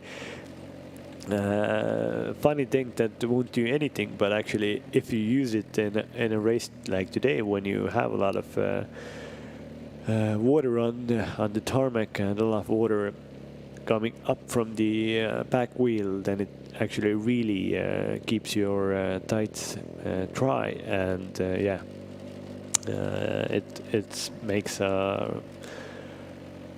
a lot more comfortable race when you're racing dry. But here we can see a rider from Ambler, a rider from Estonian national team, Josten Vaidem, and he's being followed by a rider from the national team of Latvia. I can't see who the rider is at the moment, but this is a nice trio going off. And as I say that, it's all back together again. So it's this is a crazy race when you're following this. Hopefully, in back homes, you're cheering for a breakaway as well as I am, because there should come a breakaway at some point. But this is an attacking race, and everybody wants to attack, and nobody wants to get anybody. Then let them off the front of the race. But here we can see on the left that is Mikkel Reim, Estonian national champion, holding his bidon, his bottle to the sky. That shows that, please let my team car come up to me. I want some more. I want to change bottles. So you're gonna give the bottle that is empty away, and you're gonna get a new bottle from the car. Also, maybe he wants to get some food, and he still had his jacket on. Probably he wants to give that away also, because the sunshine is out and it should be a little warmer from now on, and the racing should get a little faster also. So when the racing gets faster, you get your adrenaline going in your body, and you get your pulse heart rate up, and then you are going to get a lot of more heat in your body. So So yeah, in the latter part of the race, there is no point of having extra layers of clothing, because you just you get the warm from inside, from your body, not outside. So yeah, you're gonna see a lot of riders in I don't know, 50 kilometers taking off their GLA's jackets to put them in your pockets, or to give them to the team cars, because you just don't throw away your jackets, because they're professionals, they don't have to pay for their clothing, but still it's these are all custom made for the cyclists, and it's a big expense just throwing them away, so you need them in your next races also. But this is a good place actually to really attack, because this is like a lot of S's around this this little road. It has narrowed a little bit, and also a lot of woods, so when you attack, you get a little bit of an advantage, and you turn a corner, then the peloton can't see you. So this is a perfect place to attack, and it's also when you're a little bit at the back of the peloton, you can't see who's gone in the attack, and when you can't see, it's hard to follow them if you don't know if you have to follow. Is it a dangerous move? Is it not a dangerous move? So riders are going. This is a good place to attack, and the Estonian rider Gert, defending champion, knows this and has come up to the front of the field to see if it's a possibility to go off the front.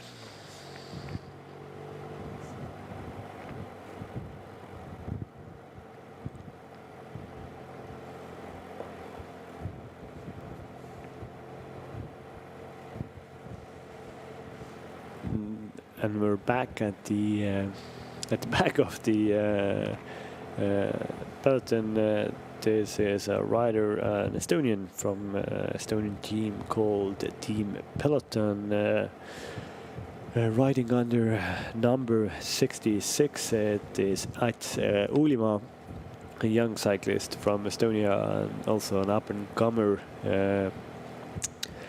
guy, and definitely he has a bright future ahead of him.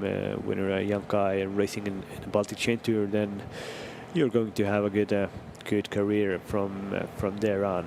But I think he's waiting for his team car. His team car hasn't come up. It's bad to just ride with a little distance behind the group, because it's a lot harder here.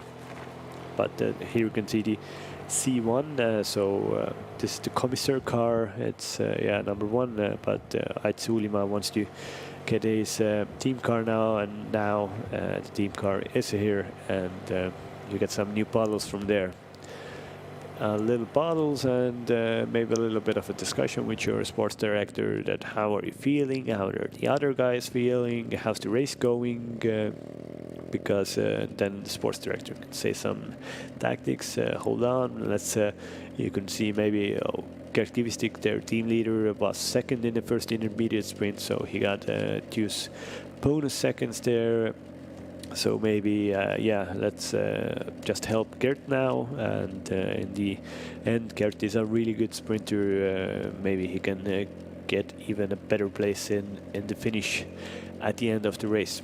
But as I said, this is a good place to attack. A lot of S corners, a lot of possibilities to attack from, like really go full gas, because if you have a little advantage here, then it's a good possibility to get away. And as you can see, the main group is just right next to the sea.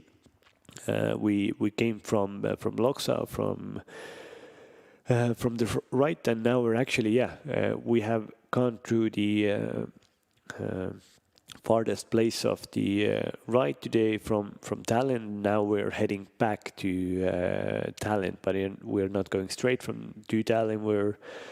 We're going a little loop before Tallinn, just right near the sea, and then we're gonna have some finishing laps, three finishing laps in the end, three times 6 kilometer laps. And Karl-Patrik Lauk, winner of winner of Tour of Estonia this year. This is a powerhouse. He knows these roads really well. He knows that this is a place to attack. Karl-Patrik Lauk has gone, but he's alone. It's a big ask to go alone with 90 kilometers to go.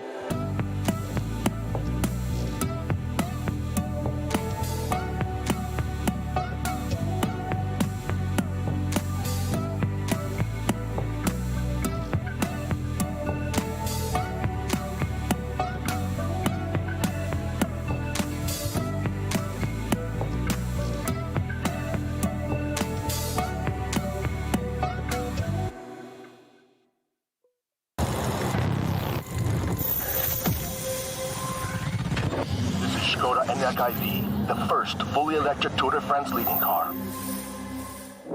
September the 8th, 2020. Rider, Cameron Jeffers.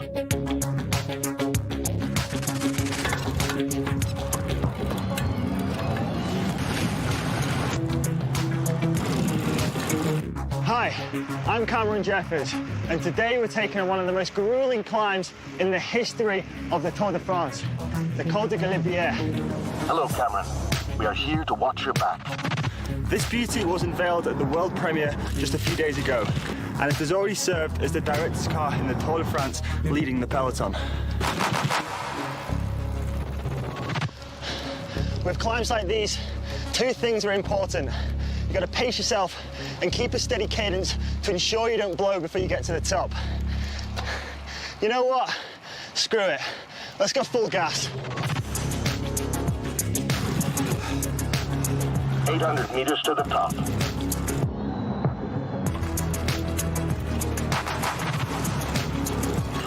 Meters to the top.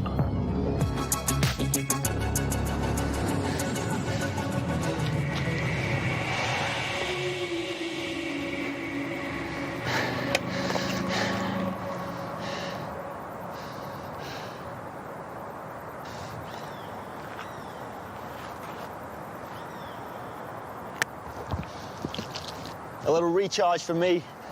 Now I think we should go and have some fun in the descent. Let's smash it.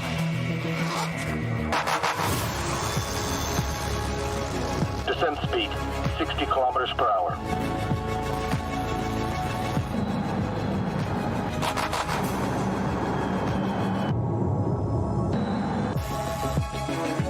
Kilometers per hour.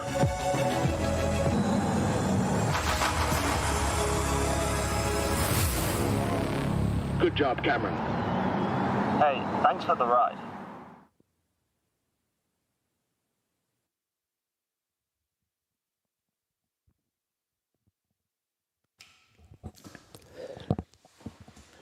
And we're back watching a live feed from Baltic Chain Tour Stage 1, just under 90 kilometers to go. This is a map of today's race, and you can see a little white dot called main group just up on the screen. And now we're back on the riders, and just before we went on the beautiful commercial from Skoda, picturesque ascents and descents in the French Alps. Karl-Patrik Lauk, the favorite for today, just attacked alone, but you can see that that attack has been brought back, and the peloton is all together again. So this race, Baltic Chain Tour, 164 kilometers today. It's a race that is funded by the European Regional Development Fund and Enterprise Estonia. It's a cool project, as I told you before. It's got a lot of history in it, a lot of history for the Baltic countries. These from in the screen was in a second. It was Norman Mastro, number 4 for national team Estonia, a rider who's riding in actually a World Tour team, Israel Startup Nation, and these are the places to go, and these are the places that guys are going on the attack. 5-rider breakaway is forming at the moment in the front, and a lot of caps now. This is maybe the opportunity to really go full gas and get an advantage from the peloton, but it looks to be a bit too big breakaway and you get away because you just have to have the perfect amount of riders in your breakaway, because if there's a too big of a breakaway, then there's all this kind of riders who are just sitting, they don't want to do work, and you have to have the optimal amount of riders in the breakaway. Here we're back on the map at the main group, the little white dot that is moving not very fast on this map, but actually they are going really fast in these nice roads near north of Estonia. Back on the peloton, yeah, it's as you could see in the front of the bunch, there is a really small gap. Probably these attacks aren't going to go anywhere, because as I said, you have to have a smaller breakaway to get away. When you have over 10 riders, then it's always difficult to get an advantage. And again, Baltic from national team Estonia went to attack, but he's not really satisfied of the things that the Ampler team development rider did, because he was full on his wheel when the Baltic attacked, but he has gone again. That just shows you how good, how strong Baltic feels, and no, he did his attack, but it wasn't successful. He did his attack and now he's back in the peloton, but he did a good like a little lead out for a Lithuanian rider from the Memel top team. I don't know who this rider is yet, but he's got a proper advantage from the peloton. It's one of the best breakaways for this race. There's already some distance between him and the peloton, but going alone, 86 kilometers to go. It's a suicide mission, and I think even this rider knows that it is a suicide mission.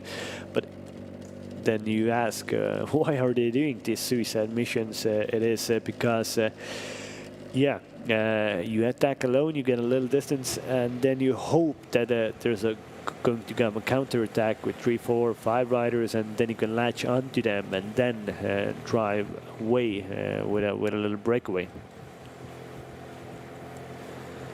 At the back of the field, and now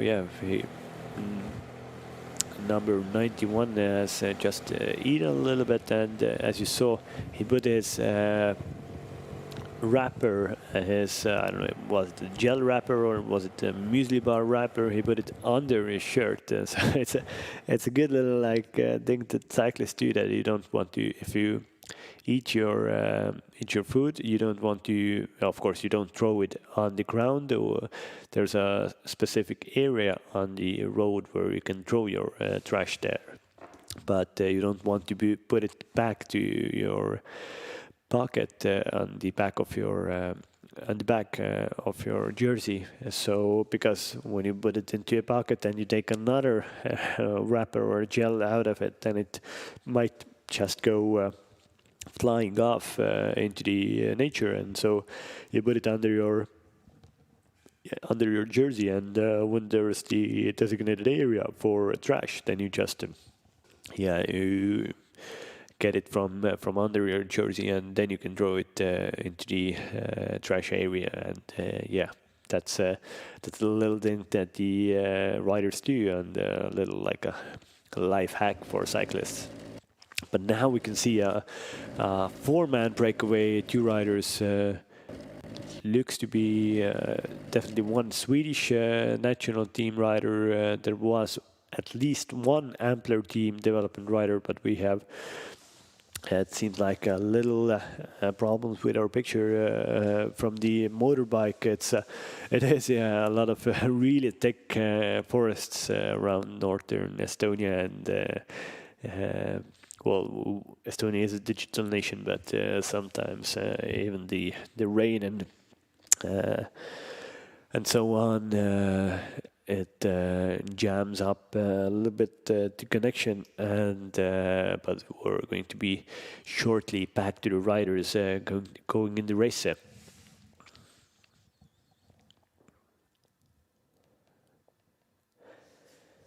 Yeah, 84 kilometers to go.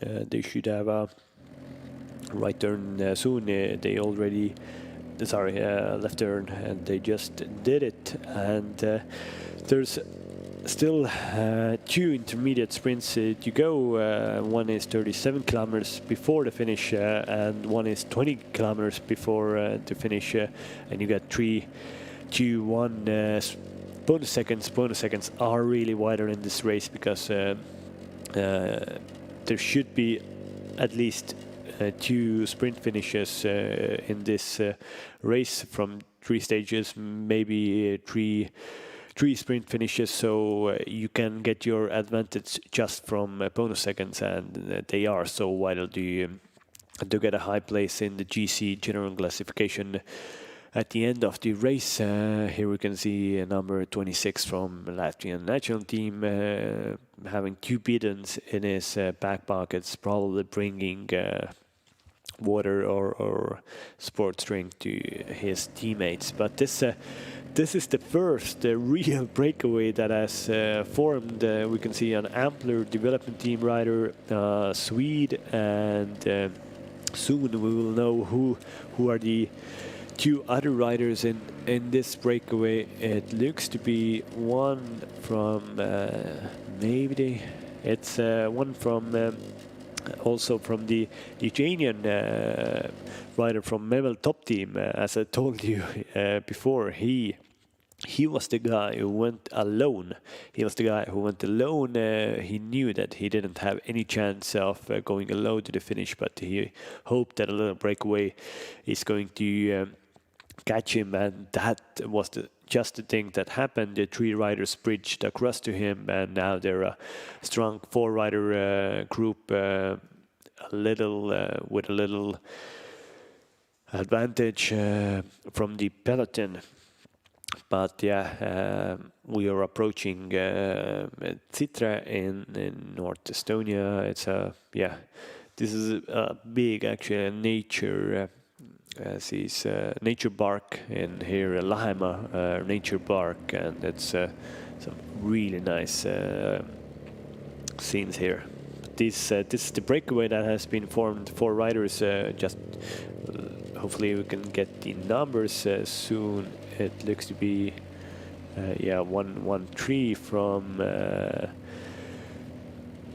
from Swedish national team, then also an Ampler team rider, Tartu 2024. Tartu is a second biggest city in Estonia, and it is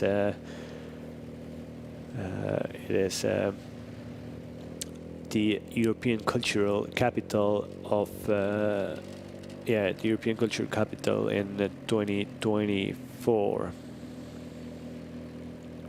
This is the Lithuanian rider at the back here. It looks to be number 51. It is number 51, Darius Gervus. He was 5th last year in this race, so he is a really good rider. And it's Uko Peltonen from Ampler development team, the Swedish Jonathan Halsson, and the German Dom May. So really good group forming in the front of the race. And Darius Gervus is a proper rider. He knows this Baltic chain tour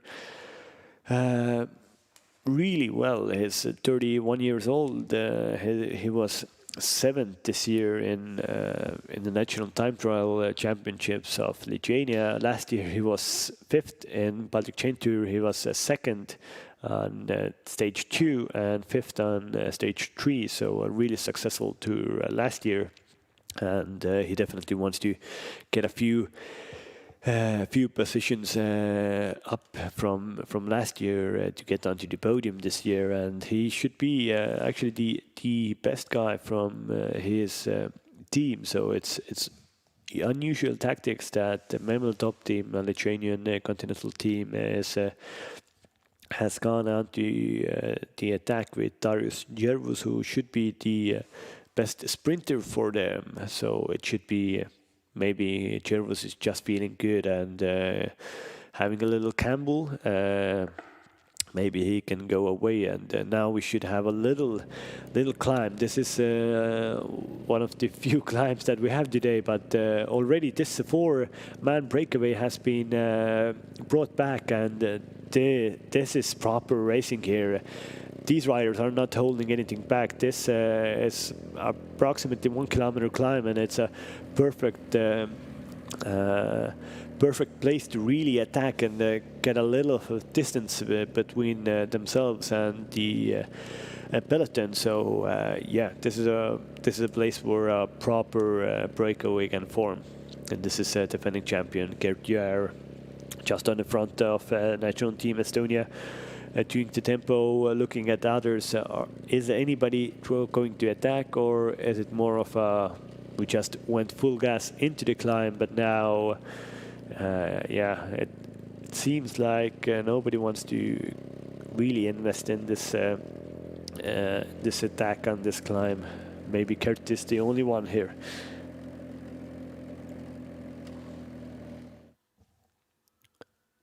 Here back of the group, still yeah, from the back of the group it always looks it's they're just strolling around, but they're actually going really fast up this climb, and these guys just are as good that they yeah, they make it look effortlessly easy, but it actually isn't. It really isn't. This is a proper climb, and for Estonian sense, a proper climb. So and these guys are taking advantage of this little climb to attack.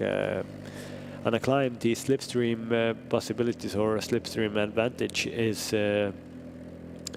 lower. So it's even if somebody is in your slipstream, it's still hard. And Mikkel Reim, Marshall Sepolsky, Estonian national champion, is attacking here. It shows that Mikkel Reim is feeling good. If he goes onto the attack 78 kilometers before the finish, he knows that on this they went over this little climb. There's a little plateau here. There's a lot of side wind possibility here, and the Estonian national champion Mikkel Reim, and he was just followed by the 2019 national champion of Estonia, Norman Vahtra. They know that this is a good place to be in the front. You have to be in the front. If somebody goes full gas, you can just yeah, be off the back really quickly.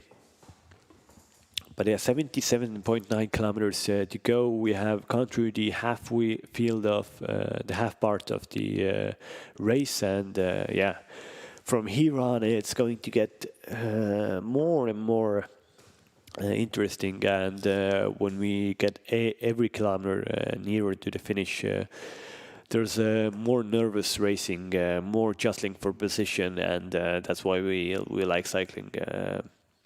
You have to have good position, and you have to have your yeah, you have to be on guard all of the time. And here we can see Marshall Skopolsky rider. He came back from the team cars, probably get some new food and bidons, and now he's back on the back of the bunch.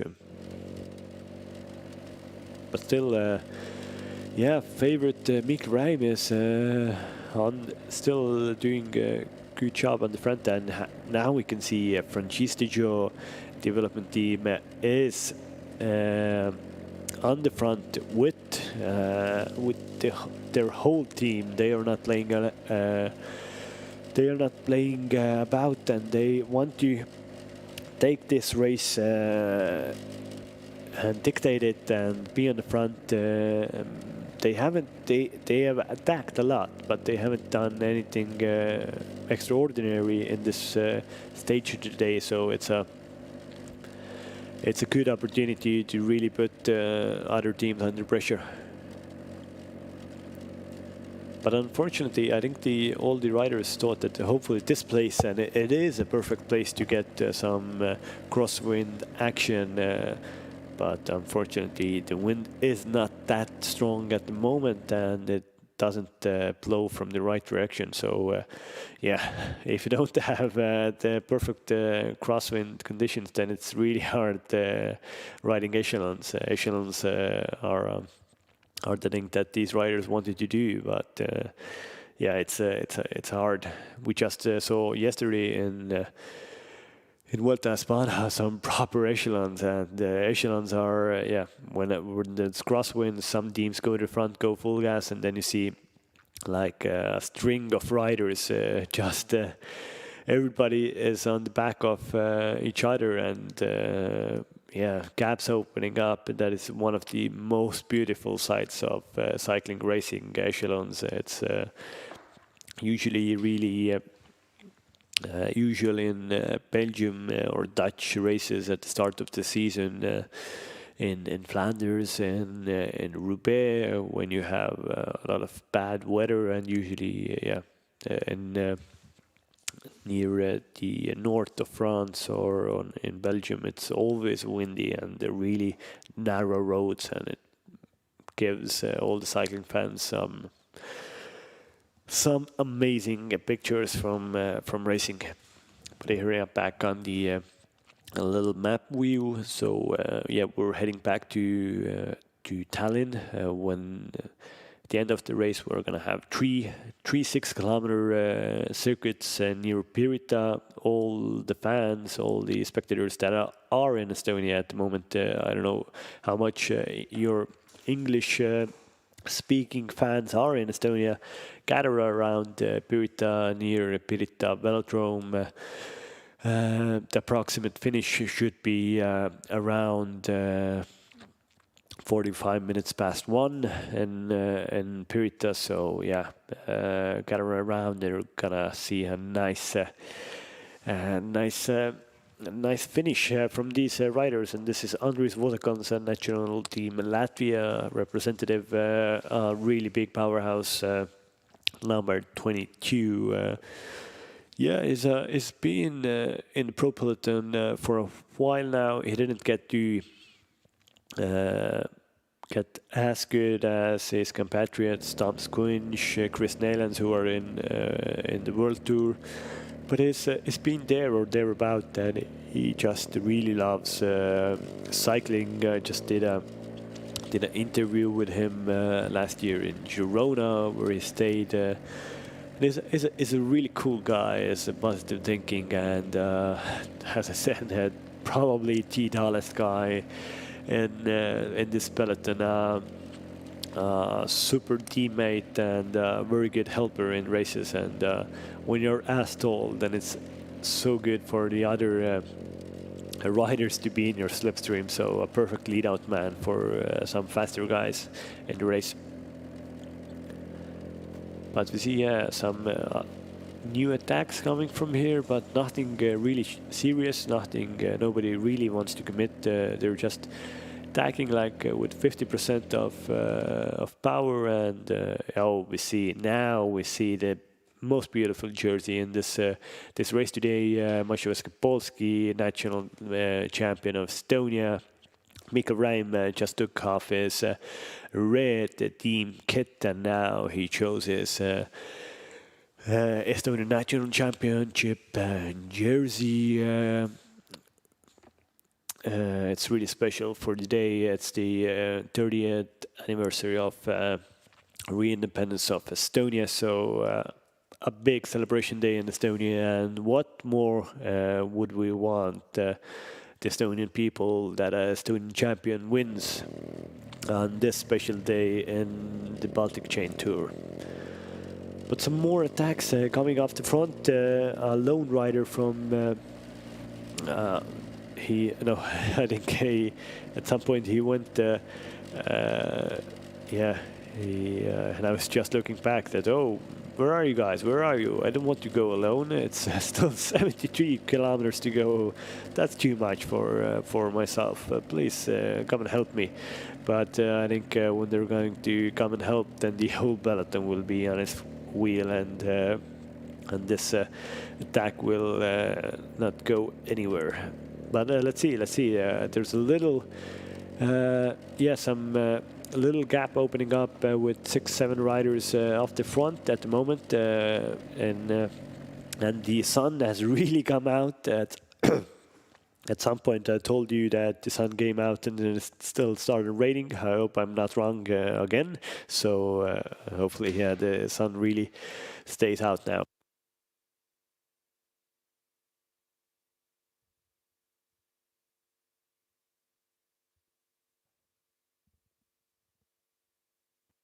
Yeah, and here we see Lars from Global Cycling Team giving as much stuff away to his team car as possible. So, yeah, extra clothing, extra pedons, some food that he didn't want to eat, or food wrappers. He gave everything off to the car, and we're going to see a lot of this at the moment. Riders going back to their cars to give away all the warm weather clothing, because the sun has come out and we are approaching the latter parts of the stage. So the racing should be taken hot from here on, and you don't need no extra warming on your body. So yeah, but now I just wanted to say that the peloton has slowed down a bit, but and then they started attacking again. So a Swede, a Frenchman, and a rider from let's see.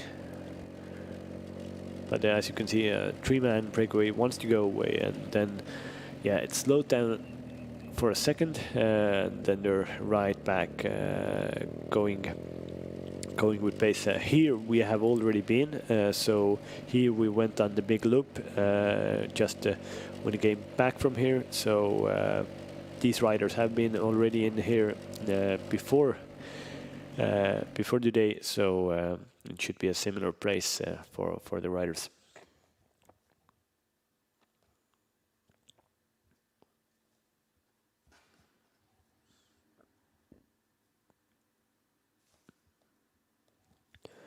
This, at the back of the group, main group peloton, it has been straying out a little bit, but nothing. Nobody is injecting real pace in the race at the moment. Here we see just a rider from Uno X 143 Lowland, Zacharias Koller, came back from the cars, and Uno X, their development team. It's a Norwegian development team which consists of mainly Scandinavian riders from Norway. Some are from Danish, and it's a team which is really similar to Ampler development team. It gives a chance for Scandinavian riders to go race a lot and take another step in their career. When you get a good environment when you're young, then you're probably it's higher chances that you can go really into the highest field of cycling, into the World Tour, racing Grand Tours, and so on.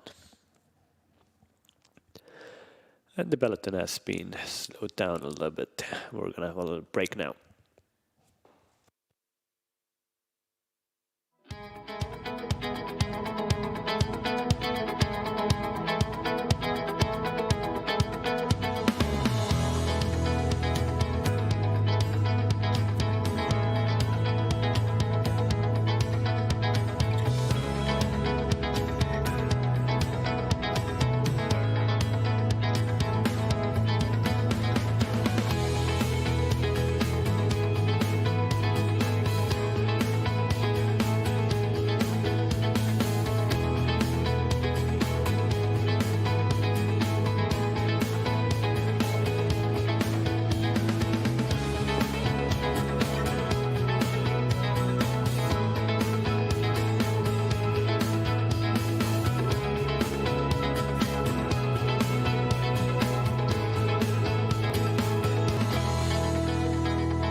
flowers swaying in the summer breeze.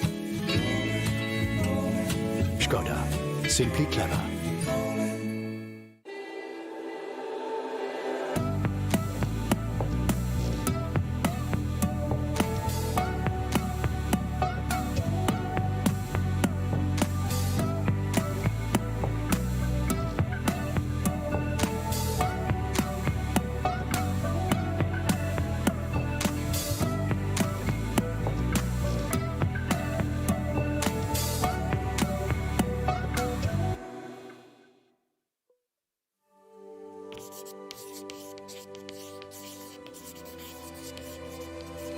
Giving up was never part of our mindset. Right from the beginning, challenges spurred our inventiveness. When Václav Klemens's complaint about an inferior bicycle was rejected, the young bookseller answered, "In that case, I'll produce my own bikes." He and his partner Václav Loren didn't stop there. Soon their inventiveness was tested once again, mastering the combustion engine. The Lauren and Clement motorcycles were followed by their first car, the Lauren and Clement Voiturette A.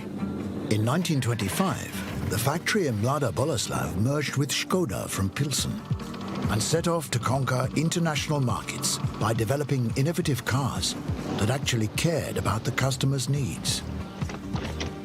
The existential threat of the world economic crisis only boosted the inventiveness of the company. While other car manufacturers disappeared, Skoda radically changed its product palette and offered cars which were more affordable for a broader audience.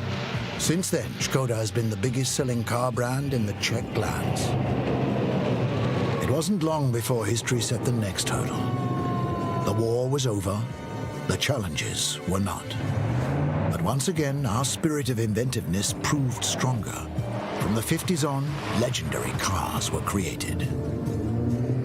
Finally, a new era began, and we started, what else? Tackling new challenges. Partnering with Volkswagen, Skoda combined inventiveness with the experience of a global player. Cars like the new generation Octavia, the Fabia, the Superb, and the Scala followed. From the Kodiaq on, we enlarged our SUV range. Model after model surprised with great design and simply clever ideas that showed a deep understanding of human needs. Since then, Skoda has not only convinced but excited millions of customers in more than 100 countries. Now we are in the middle of a new challenge. After 125 years, we electrify our cars and digitalize our business. How will we respond? By transforming from a traditional car manufacturer into a simply clever company for the best mobility solutions. Knowing that challenges only spur our unshakable spirit of human inventiveness. Skoda, simply clever.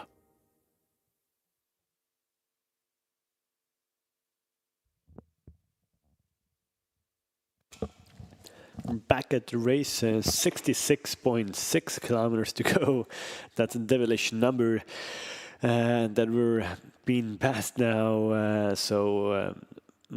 Almost 100 kilometers has been raced already for these riders in today's Baltic Chain Tour Stage 1.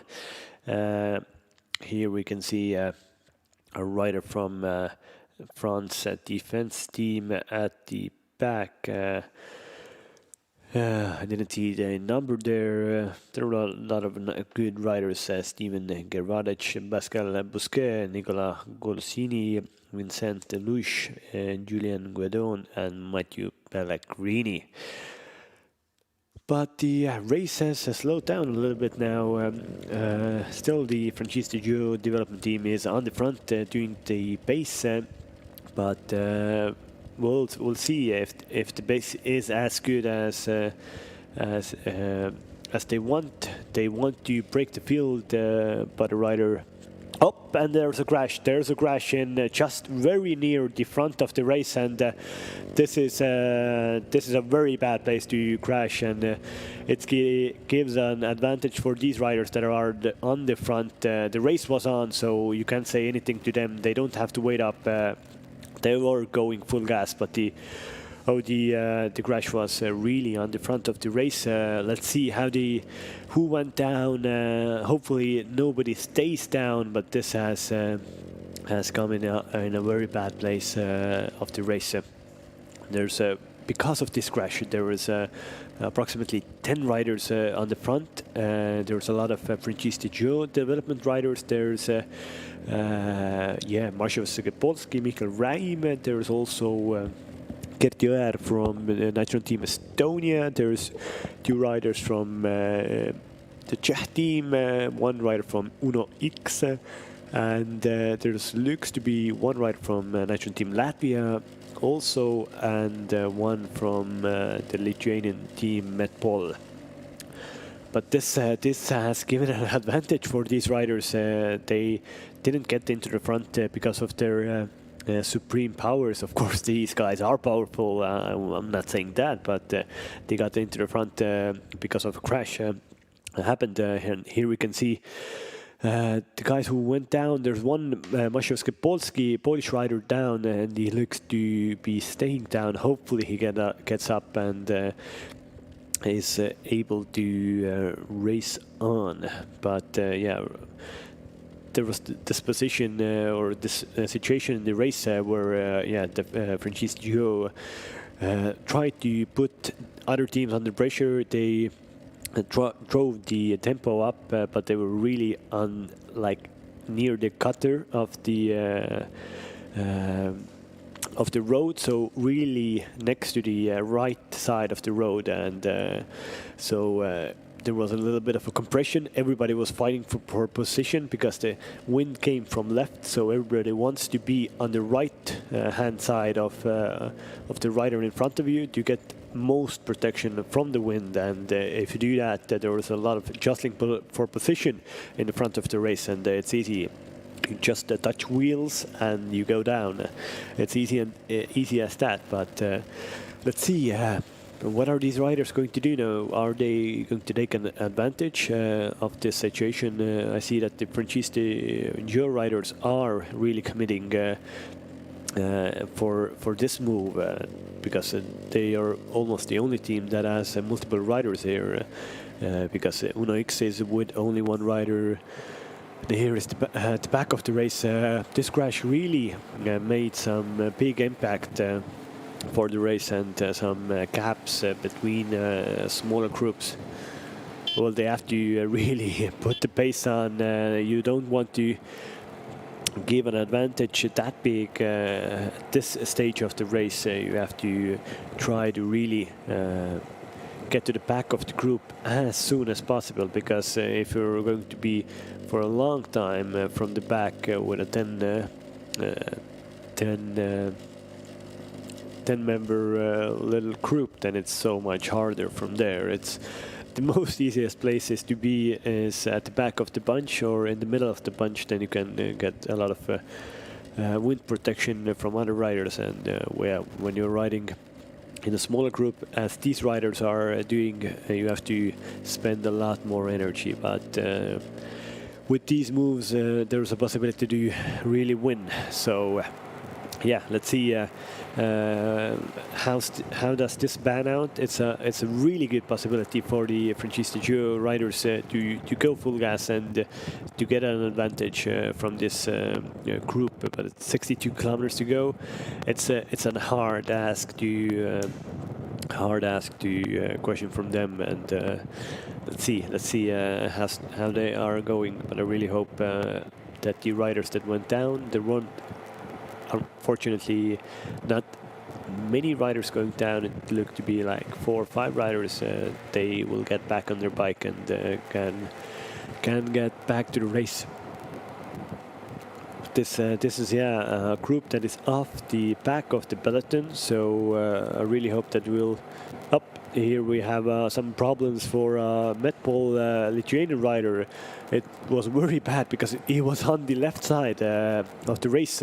When you're racing in England, where you ride on the left side of the road with your car, then it's okay to be on the left. But if you're racing in Europe, where where riders and cars are riding on the right side of the road, then when you have some kind of a problem with your bike, then you have to be on the right side of the road, because it is very dangerous for team cars to help a rider who's on the other side of the road. So that was a big mishap from that Lithuanian rider, but hopefully he gets some help and gets back to the back to ride. It was a bit weird because he already turned his bike upside down. I don't know what the problem was, but something really substantial happened with his bike.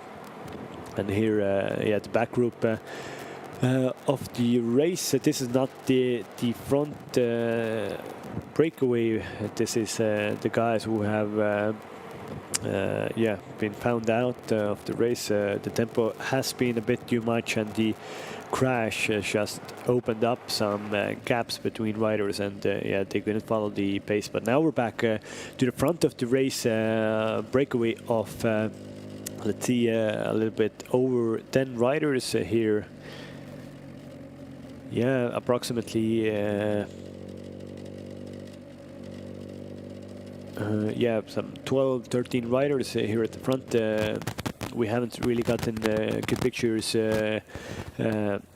from them, who they are, what are their names, and which riders have missed this split. I think the biggest teams that have missed it is Ampler development team, and also actually Maszewski Polski, who should be the strongest team. They only have one rider, but they have the rider in this breakaway, the man who just gave his turn in blue, black and white kit, Mikkel Reim, Estonian national champion. And Francesco Joe has a perfect opportunity to really drive up the pace and give many of their riders a good possibility for the stage win today, or even high place in the general classification of this tour, Baltic Chain Tour 2021. Yeah, 60 kilometers to go, and we have a approximately 12 rider breakaway at the front, and some little problems with our pictures, but hopefully we're going to be back in a second. Here's now we can see a map of the ride. We are near the sea at the moment. We're gonna have a left turn, and then we're gonna go put our bicycles on the right way to Tallinn, where the finish is in Pirita. It's the same place where the race started this morning at 10 o'clock.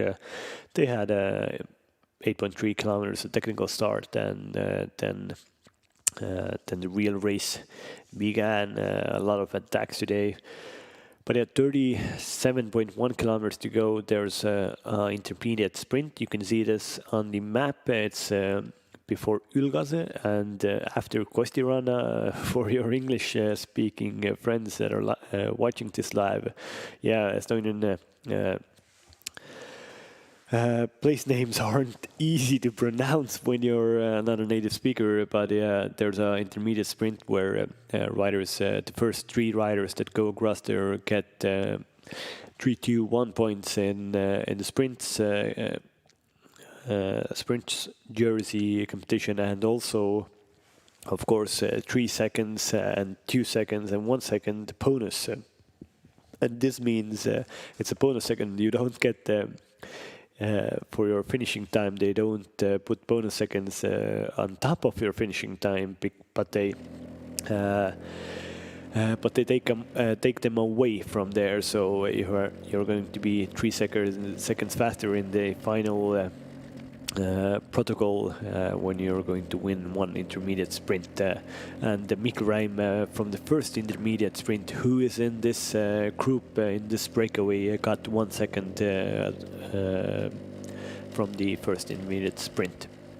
But the gap isn't very big, but it is substantial. It's approximately 20-30 seconds at the moment between this breakaway group and the peloton.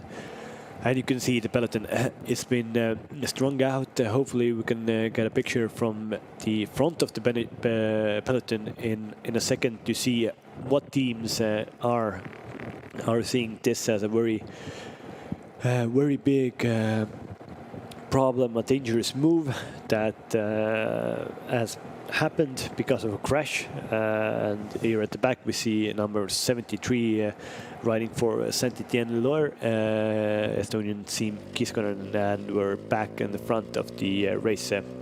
So an ex-rider.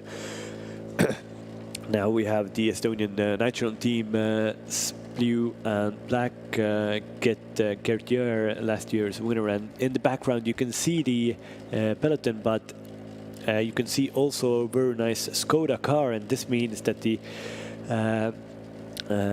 gap between the breakaway and the peloton is big enough when they let the car in, because they let a car in when it's approximately 30 seconds, because if it's less, then there's a possibility that the peloton can have an advantage of slipstream or to catch the breakaway. We have some little issues here, but we're back on the road. I think I wouldn't say it is impossible, because this is a strong field here. A strong field because when this crash happened that caused this breakaway, they were going full gas, and all the guys that were on the front, and these guys were on the front end of the race, so they have to be strong, they have to be feeling good.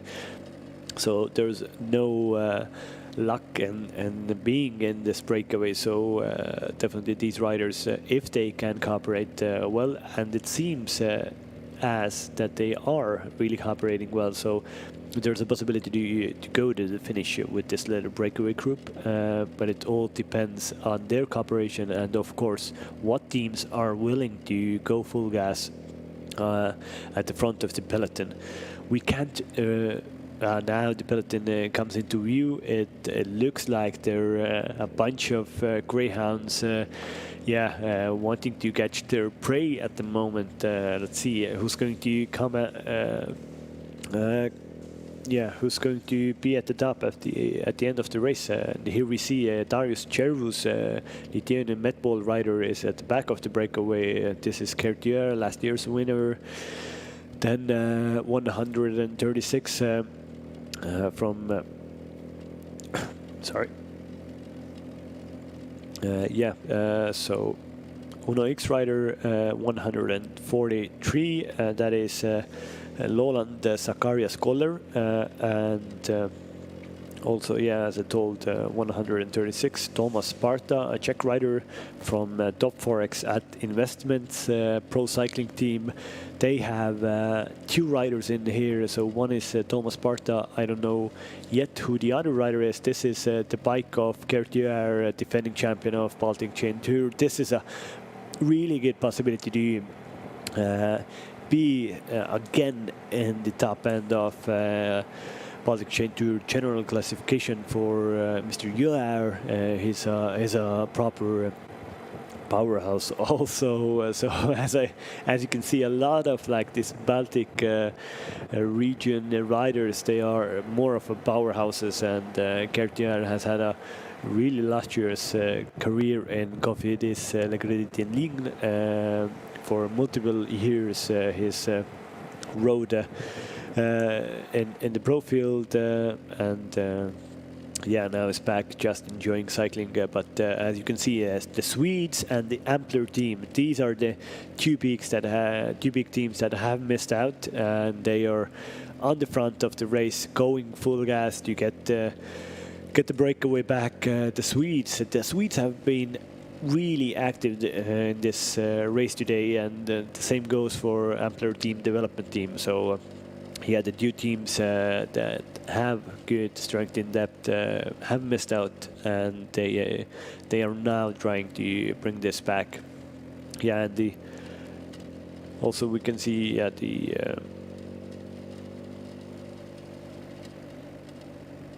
the Swedish champion Victor Hillerström Rundt is a 28-year-old rider, and I think he's one of the most active riders today. He's in third wheel at the moment, riding with a Swedish national championship jersey, real nice blue with a golden or a yellow cross over it. He's been really active today, a lot of attacks, and now he's working for his team to get back this very, very dangerous group up on the front. And we can see a Latvian 22, Andris Vosakons is here, Taris Chervus is here, but I don't see the numbers of Franchise Joe development team. There are some discussions between the Franchise Joe boy and Estonian national team rider Kertier. Franchise Joe guy tells Gert, why aren't you working? And Gert has been riding a lot in a World Tour French team, so he definitely knows a lot of French also. So they just had some discussions that why aren't you helping us? But Gert said, oh, why should I help you? You have 4 riders here. I'm only alone, and 2 of my team leaders, Norman Mahtra and Karbatik Lauk, are back in the group. They are really good sprinters, and they want to be in the front in the last few hundred meters, so I won't work with you. No, I won't do that. So yeah, but this makes the cooperation between these riders hard at the front when there are riders that don't want to do work. That makes the other riders also a little bit edgy. They don't want to commit themselves when you have freeloaders on the back of your wheel. But as you see, this is the front of the peloton. The gap between the peloton and the breakaway group is 18 seconds. It's not big. It's I think it has been really stable for the last 5 kilometers. It just seems, who's gonna break before? Is it going to be Ampler development team and Swedes, or is it going to be the Franchise Joe boys in the front who are doing their best to stay in the front at the back of the field? It's a some really good friends here. Siim Kiskonen, Kirill Tarasov, one riding in Saint-Étienne, one riding in the national team of Estonia today, just having a chat at the back. They're not in a hurry. They're just enjoying their time in this race at the moment.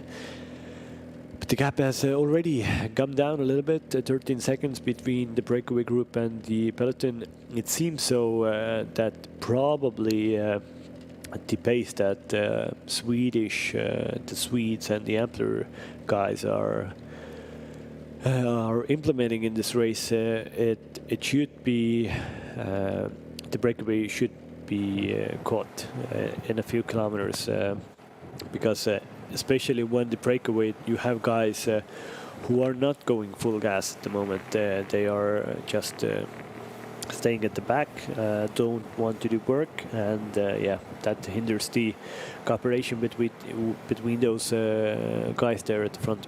And of course you can't go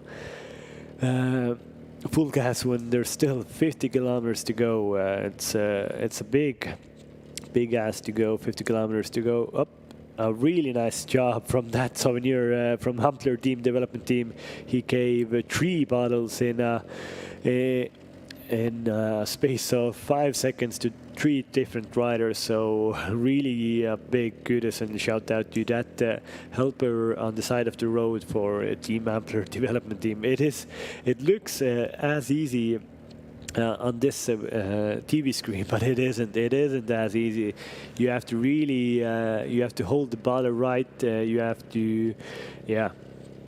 to let it go at the right time, that the rider has it, that it doesn't fall down. If it falls down, there's a big possibility that the rider won't get enough fuel in him, and it will hinder his results at the end of the race.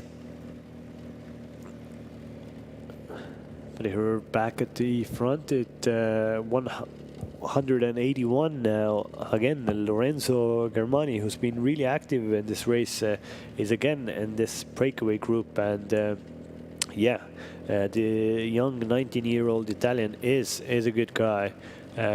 Also, we see 186 Ruben Thompson from New Zealand is in the front for Francisco Joe. And who else do we see here?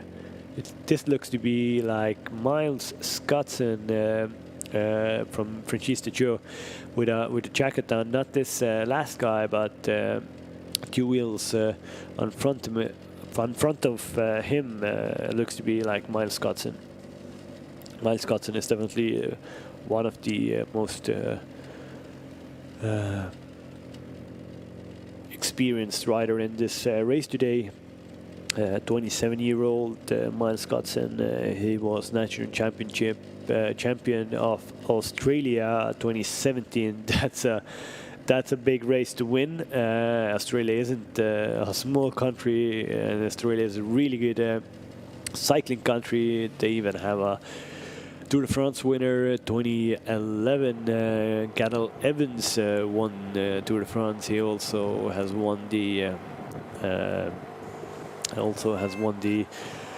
World Championship in cycling. So Australia is a big cycling country, and Miles Scotson was the national champion in 2017. Now is here in Estonia racing Baltic Chain Tour in a breakaway with a 9-second advantage in front of the peloton. And these are the riders from Estonia: Gertier, Latvian Andris Vozakals, Lithuanian Darius Chervus, Mikkel Reim at the back here, 2 Czech Republic riders, 1 Norwegian, Miles Scotson, Lawrence Pitty, and Ruben Thompson. So, yeah, this Francisco Joe riders are the guys that have 4 riders in the front, 2 riders from Czech Republic. So they have everything to win from here. But as an only advantage of 9 seconds, it's a big ask to have, and probably they will be caught in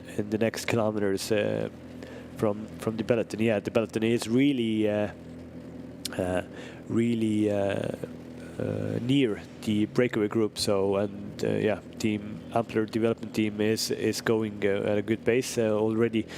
One motorcycle rider has been brought from this gap to not give any assistance to the peloton, and as we can see, the breakaway should come into picture in a second. They have, this will definitely be brought back, but this is a really good possibility to counter-attack and have one last go before the last 6-kilometer circuits. In the end, three 6-kilometer circuits to have a breakaway, bring a little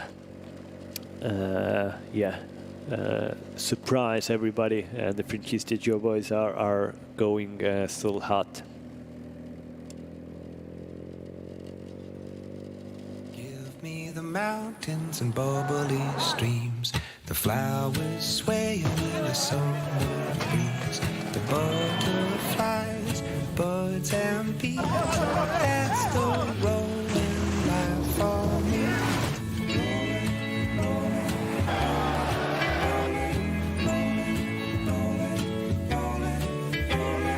That's the rolling Skoda, life simply for clever. me. In the northeast corner of Europe lies a country you may have never heard of. Yet you've been here before, whenever you've closed your eyes, and envisioned the perfect city as you listened to fairy tales, or escaped to a secret getaway where no one could find you, or dreamt about a magical stroll through a winter wonderland. And then there are things you probably didn't quite imagine, like driving to the nearest island across a frozen sea, or singing with close to 10% of the population, or diving into a former Soviet prison, or wandering through what was once the largest factory in Imperial Russia. Estonia is a fascinating hybrid of Eastern Europe and Scandinavia. Locals enjoy the world's most advanced digital society and yet are closely tied to nature. It's a place where you can pick superfoods from fields of dandelions, enjoy the finest Nordic gastronomy among the wilderness, canoe across flooded meadows, and purify the body and soul in a smoke sauna. We know it's not your average bucket list destination, but we promise it's one you'll never forget once you've been here.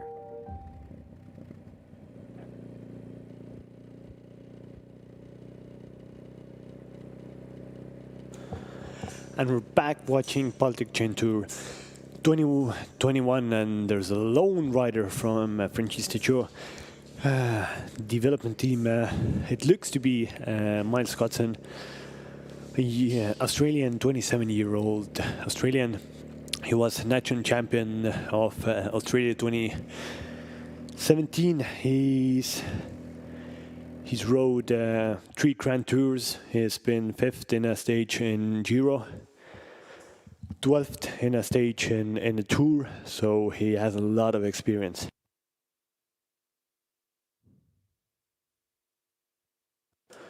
So yeah, Miles Cotson, he unfortunately he didn't finish this year's Tour de France. He abandoned on stage 11. There was a lot of abandonments in Tour this year. But this is a big ride from Miles Cotson, going alone 45 kilometers to go. Well, he is a good time trialist. He is a proper time trialist. He won a race, first stage of Volta Comunità Valenciana at the start of the year. He was 4th in that time trial, and he was 4th. He also finished Milan-San Remo this year. He has a really good palmarès, Miles Cotson. He hasn't gotten big wins apart from a national championship jersey of Australia. But I think, he thought that maybe he's a bit stronger. There's actually another Francesco Gio rider coming alone, chasing Miles Cotson. I think Miles Cotson, if he sees his teammate coming up, he should wait up, team up with his teammate, and then do a tandem race. Then they have twice as a big opportunity to stay in the front of the race when they do going alone against this big peloton. And at the back, we haven't talked about Maris Bogdanovic. In number 23, Maris Bogdanovic, really good sprinter from national team Latvia, their designated rider for the sprint finish at the end of this race. And yeah, Miles Cotson, please look back, and you see your teammate coming up. You don't have to go alone. Wait for your teammate, and it's going to be so much easier. And you can see a lot of wind here, a lot of wind. You can hear it from background noise. You can see it from the trees also, and you can see from the riders that they have jackets on. They are really flapping in the wind. So this is a good opportunity to again put some hammer down, and somebody is doing that at the front of the peloton.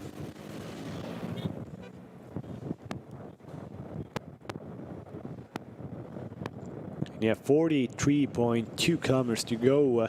We're gonna have a intermediate sprint in 6 kilometers, 37.1 kilometers to go.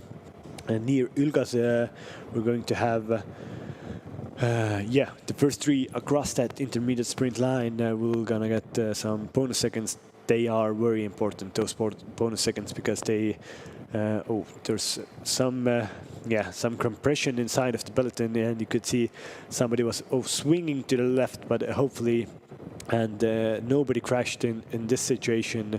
But it is definitely real edgy in the race at the moment. but still, it's a really tactical nightmare at the moment for Francisco Joe riders. One rider is alone in the front, then with a little gap, there's another Francisco Joe rider alone in the front. So, yeah, not very nice. I think Miles Scotson should get some better glasses, and when he would have waited for his teammate, they would have had a good chance to really put the pressure on other teams. But at the moment now, his teammate has been caught by the peloton, and now he's alone with a 5-second advantage on the peloton. It would be nice for him to be on the front for the next 4 or 5 kilometers to get first to the intermediate sprint, but it probably won't happen because I see the Ampler team and also the Estonian national team with Karl-Patrik Lauk, Norman Vahtra are on the front of the race, just waiting for that intermediate sprint to get some bonus seconds on their tally.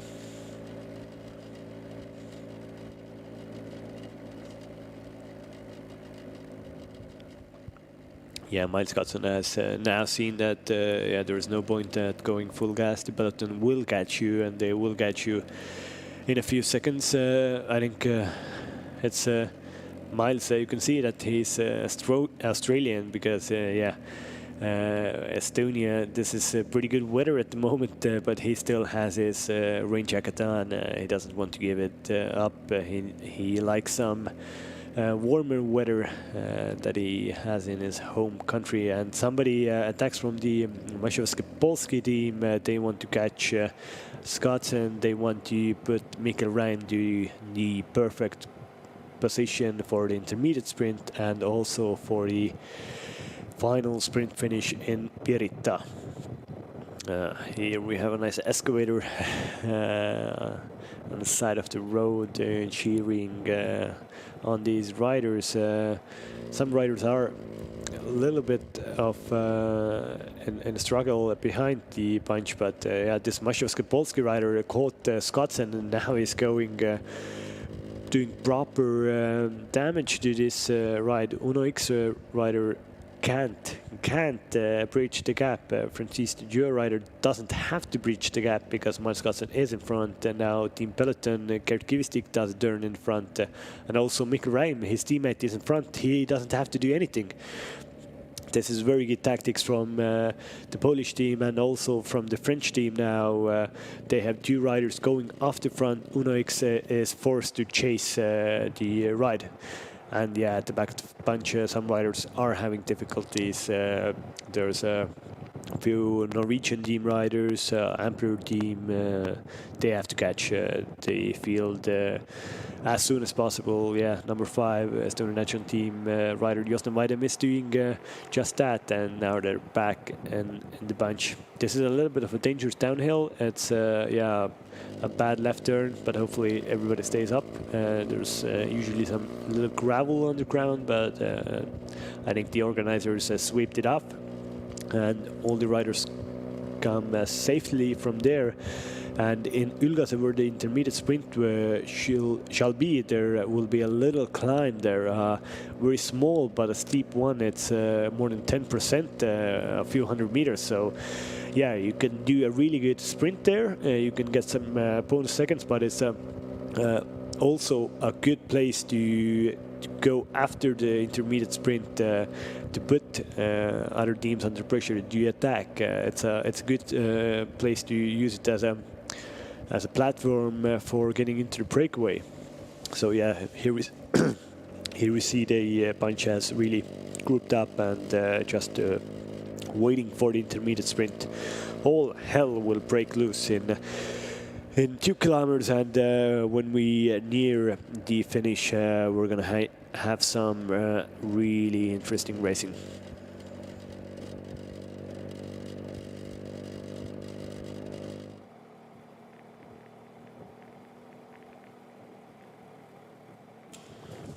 Yeah, on the right we can see that a few riders are using this opportunity to take a natural break, yeah, before the real racing starts. The last 30 kilometers are blooming Yeah, we're gonna have an intermediate sprint in 1.6 kilometers at 37.1 kilometers to go.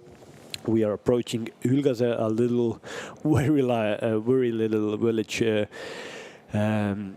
Tallinn, and we can see the wind has really picked up. The wind has picked up after the intermediate sprint. There are some possibilities to do some crosswind action, but when we take the 6 kilometer circuit at the end of the race, that these riders are going to do 3 laps of those 6 kilometer rides, there is no possibility to do some crosswind action, because all of the circuit is protected by big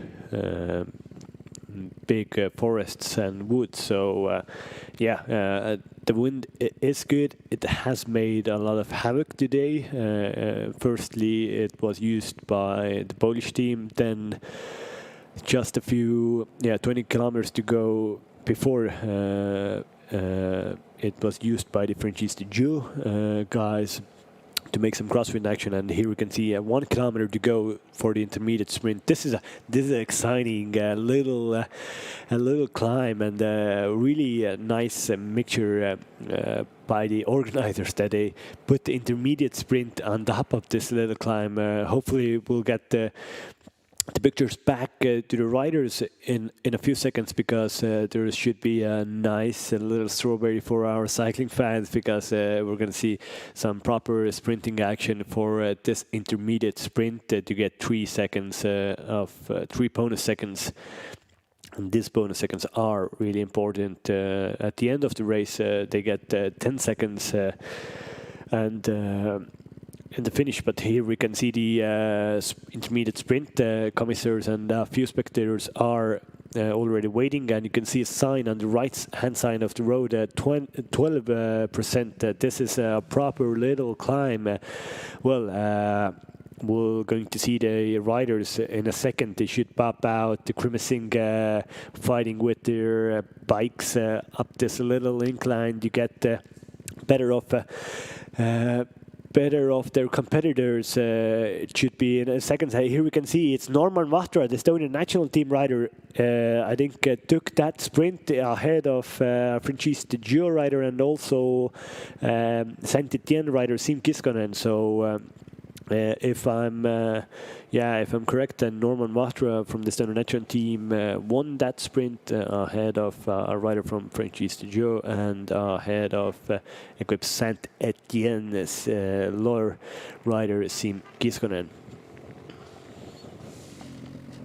Yeah, here we can see the same 2 riders who were at the front of the intermediate sprint. As I said, this is a very good possibility to go after the intermediate sprint, put the gas on, and try to get an advantage from the peloton. So yeah, Saint-Étienne rider Kiskonen, then Estonian Vahtra, then Polish rider, Czech rider, Lithuanian, and also one guy from a Norwegian team is at the front here.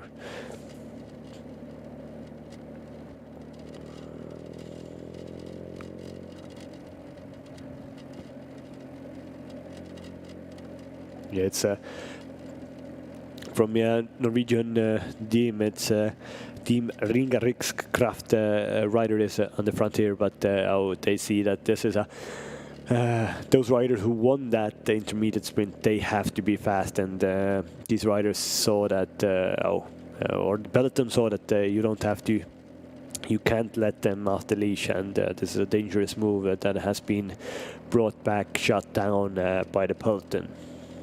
But I'm totally sure that we're gonna have some attacks coming thick and fast from here.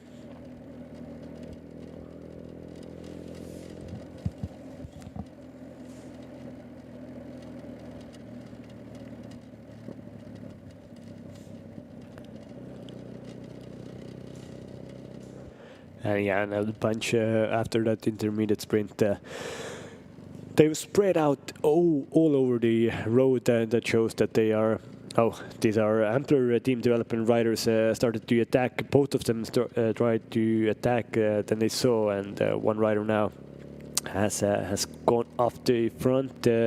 Some policing work done by the Polish riders. They have done it for a while now.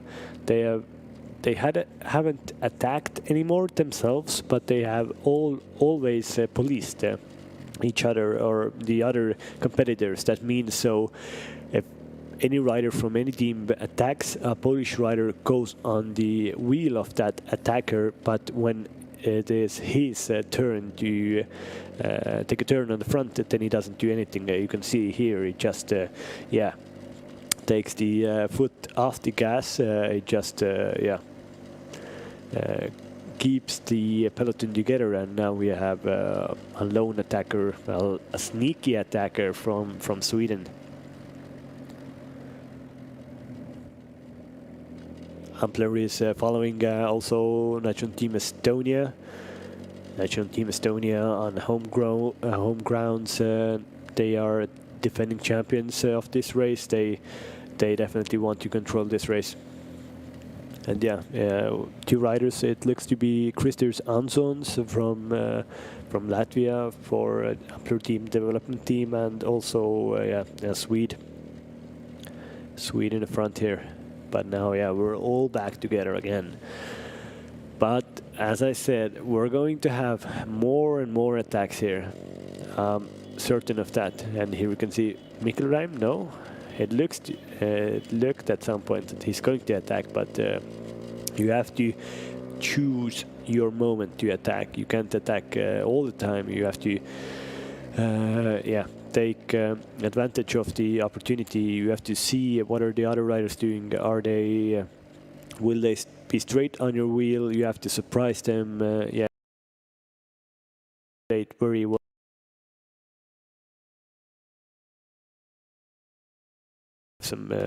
We're back.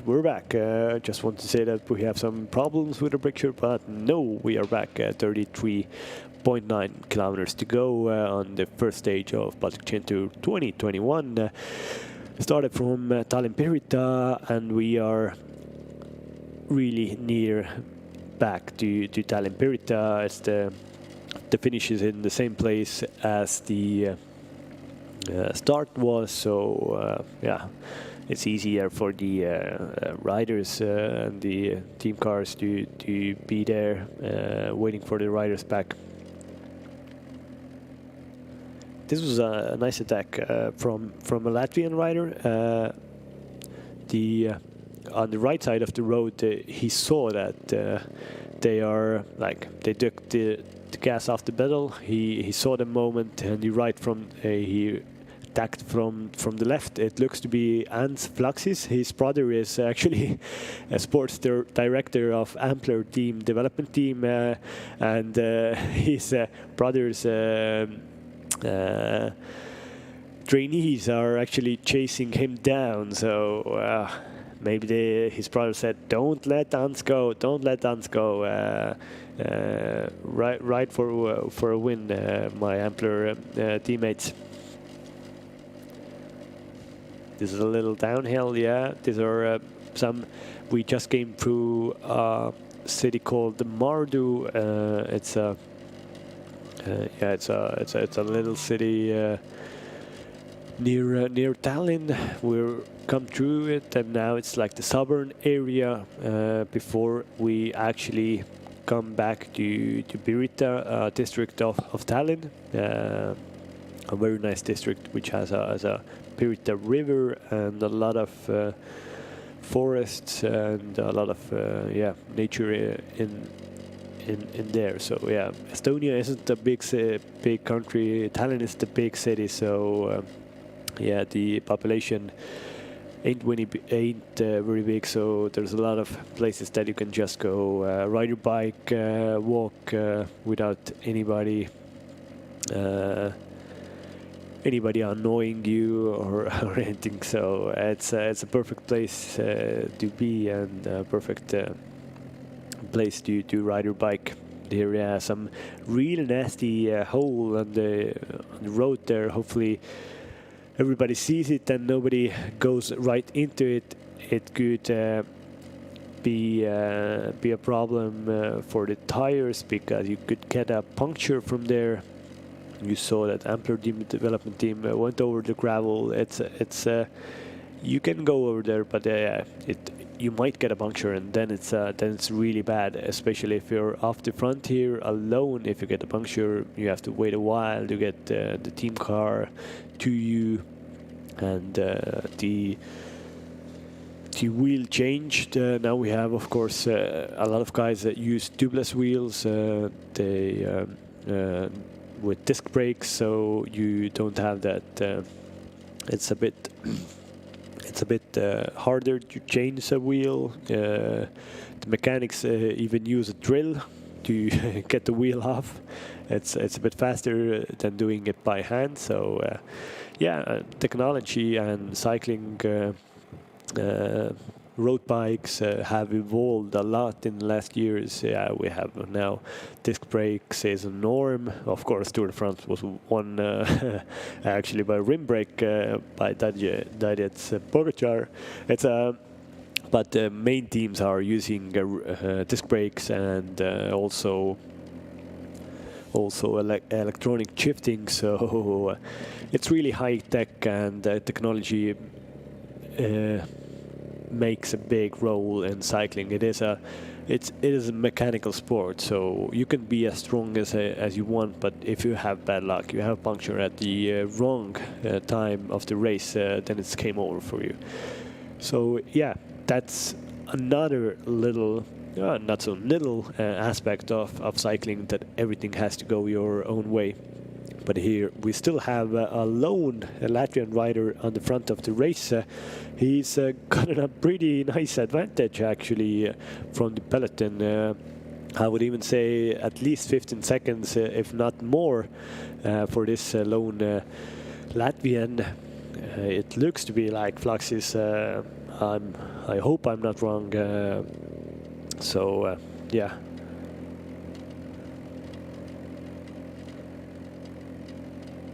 Yeah, it's Hans Fluxys. He won a Canadian Tour de Bus in 2017. He rode for multiple years in Hincapie Racing Team and across the pond in the United States of America. This year he was second in the Latvian National Road Race Championships, only bested by Toms Škuns, who got the national championship jersey of Latvia and brought that to the Tour de France. Here we see a police car, pretty much, I would say, too much on the road.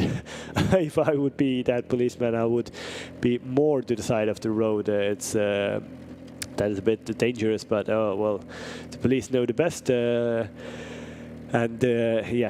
Hans Fluxys is riding here second this year in the national championships. This year was really special for the national championships of Lithuania, Latvia and Estonia, because they were held together in Valka. It's the same city that we're going on stage 3 of this Baltic Chain Tour 2021. So for a lot of guys, this is similar grounds for the stage 3, at least for the Baltic riders. So yeah, it's special that small countries do more cooperation. It would be really fantastic to see, I don't know, France, Italy and Spain doing their national championships together, but I think it's not possible, because then you would have like 400 people on the start line, and in Estonia, Latvia, Lithuania, the main focus or the main thing was that just if a country does it alone, then it is just too not as many riders racing there. And I can see it looks to be one civilian car is in the front of the, oh my, these cars are really going in the wrong places. There's I think this is very dangerous. Where is the peloton? This is this is dangerous. There are a lot of civilian cars just in the riding between these two groups. Hopefully they will be brought from there by the policeman, and yeah, this is a pretty dangerous field. Hopefully nobody crashes into the cars. I've seen a lot racing myself, guys crashing into parked cars and so on, and it is crazy. And another car goes there. Oh my, this is a nice thing to see, because it's the most dangerous thing is that when a peloton goes full gas and then there are cars actually coming towards you on a ride, and especially in a race where it has been controlled so well from the start. So you are really used to, as a racer, you know that you don't have any obstacles on the road, and then when you have an obstacle on the road, then it is dangerous. But hopefully, yeah, these cars are put to stop. Very nice. Motorcycle riders are showing that there are parked cars on the road. Please avoid them. Go to the right, and this is good commissar work done by the policeman or by the men who bring security to these riders on the road.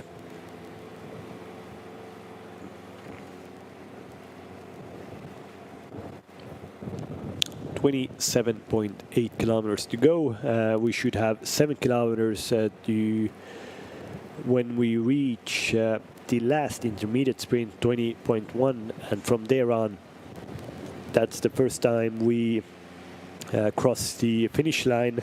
We do it 3 times, and then we have the finishing the stage finish on Rummu Street in Tallinn, Pirita. So in 7 kilometers, we're going to have a new intermediate sprint. We're going to have 3, 2, 1 bonus seconds there. The last intermediate sprint was won by a Polski rider or Norman Matra. I don't know the results at the moment, but a very tight finish there. Polski has been the main team this race, this stage 1. They have raced really actively. They put the other teams under pressure, and yeah, it seems now they are really focusing on the sprint finish to get Mikael Räim in the best position for the last few kilometers, so that he can sprint for the win.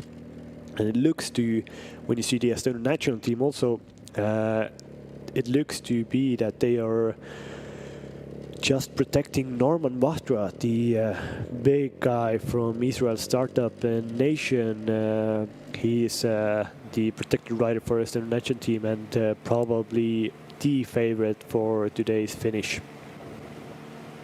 Here we see somebody from Medball cycling 55 back at the field, and besides him is number 51, Darius Gervus, who's done a really active race today. And here lone leader Hans Flaxis, Latvian, number 21, has had a good career so far, but now we're gonna have a little break.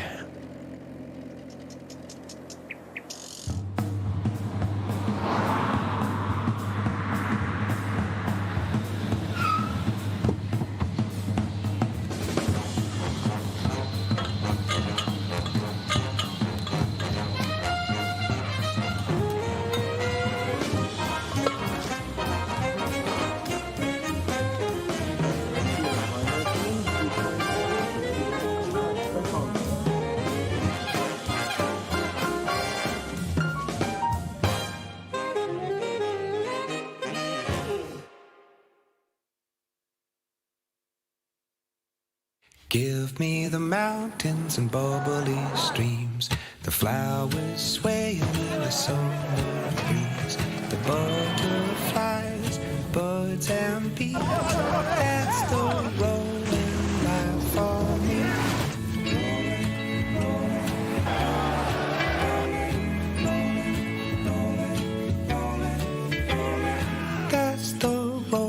Skoda. Simply clever. In the northeast corner of Europe lies a country you may have never heard of.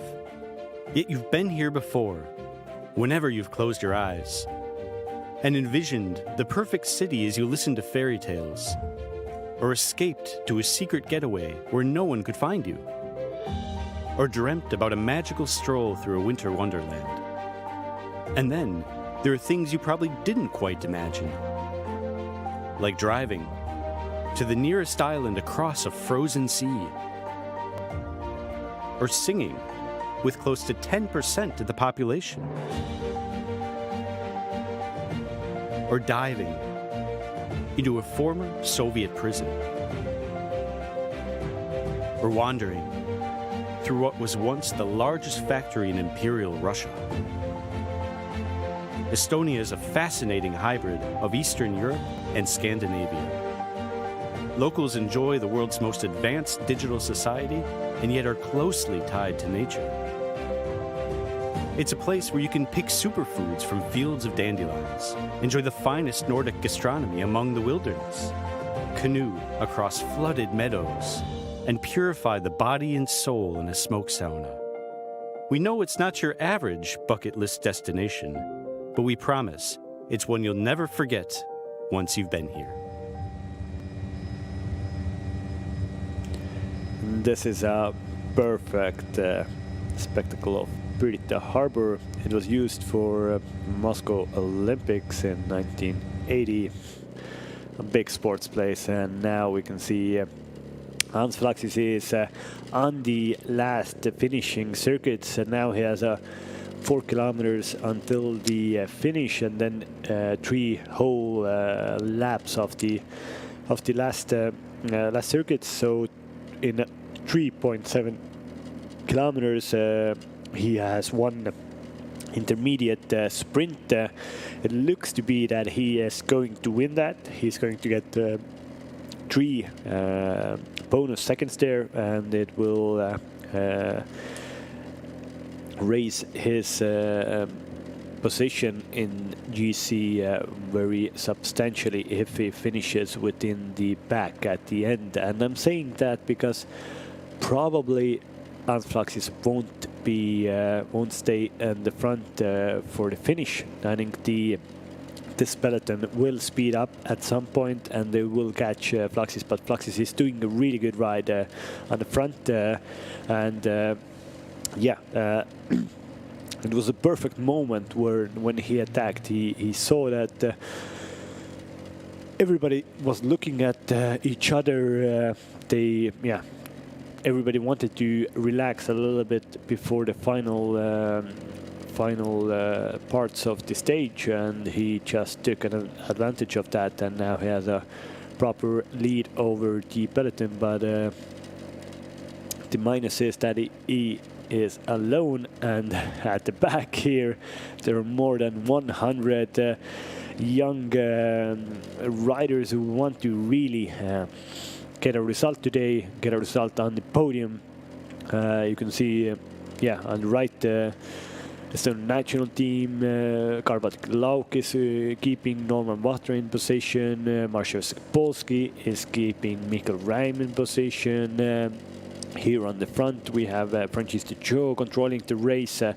There are some good riders here, some good sprinters here, and we're gonna have a very exciting finale of this race. It's only 8 seconds between Hans Flaxis and the peloton. It's going to be very tight before the intermediate sprint. Is Hans Flaxis going to stay in front, or the peloton is going to get this intermediate sprint as well as they did before the last 2 intermediate sprints? If we remember, if you watched this race from start, then before the first intermediate sprint, the Polish team put really big pressure on everybody. They broke the field, but they were brought back just a kilometer before the first intermediate sprint. But they still won that with a Polish guy. But so here is again a nice site of Pirita Harbor, and then also Pirita Church on the left-hand side. This is Pirita River here. It's on the commercial. You all already saw that every Estonian is inviting you to Estonia. It isn't a bucket list place maybe, but it is special. Definitely you have to come. But these are compression, really bad compression. Hopefully everybody stayed up. That looked really tight. And they bring they compress. They bring everybody to the left-hand side of the race, that they won't affect the traffic so much. So it's now we're on the last laps. From here on, it's 1 kilometer to the finish, and before 300 meters from the finish, there's a really tight left-hand turn, 90 degree, and it's a lot of guys have crashed in that corner, because this race circuit is used by the Laureus GP every year, and this is the last corner is crucial. If you are in front in there, then you will get a good position in the finish. We're gonna see this this corner in a few seconds. Francesco Joe are bossing this corner. As you say, this is the left-hand corner that I was talking about. It is tight, but everybody, these professionals, come through here nice. And Norman Vatra is going for this bonus seconds. 200 meters to go. Norman Vatra takes up. Nope, Norman Vatra didn't take that. I think the Czech Republic rider, I don't know what's. He's already celebrating a little bit, the Czech rider, for his bonus seconds from this intermediate sprint. Norman isn't happy also that the Team Peloton rider came so close to him. It was pretty sketchy in that intermediate sprint, but fortunately everybody stayed upright.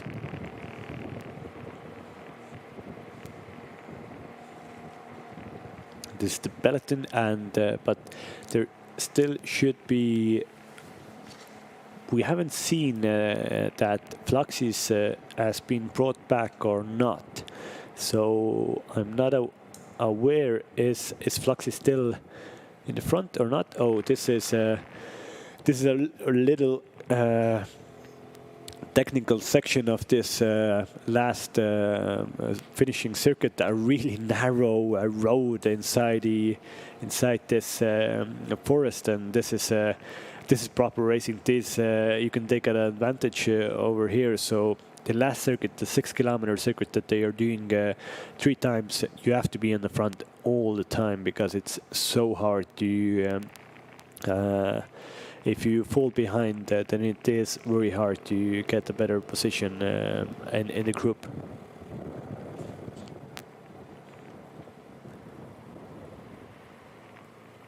Yeah, a really technical part of this circuit. I think probably next lap or the last lap, somebody's trying to go on a flyer there, a little attack, maybe even Baltic, the Tour of Estonia winner. He likes those stuff. He likes to go from afar and then punish everybody. But here we see Fluxys is still on the front of the race.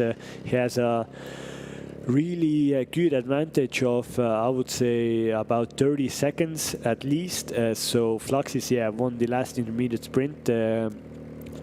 So the Czech Republic rider in the peloton got second, and I wasn't sure that was it Norman Vatra from the Estonian national team or Team Peloton rider going through third place. Hopefully these riders in the peloton know that the Fluxys is in front, or we would have the women's Olympic race deja vu, where Gissenhofer from Austria was in the front, and nobody knew that she was still in front. And when Annemiek van Vleuten came over the finish line, she thought that she won, but actually an Austrian woman won. But this is the St. Bridget content in Pirita, a really old one. Its history goes back to 1040,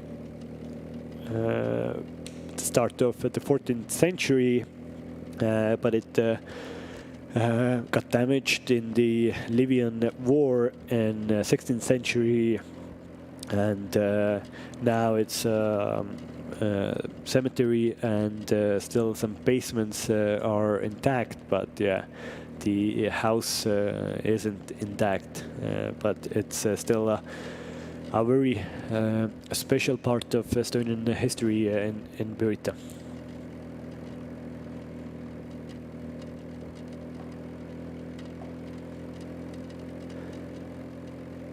And we see the advantage for Fluxys is 53 seconds. 53 seconds when we have 17.3 kilometers to go.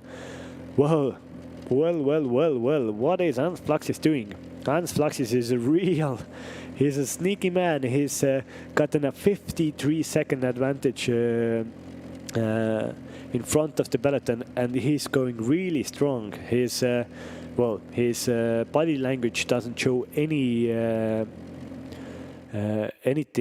He looks really smooth, really good position on the bike. It's a big ask for the main group to get Hans Fluxys back. This is a cool attack from Fluxys.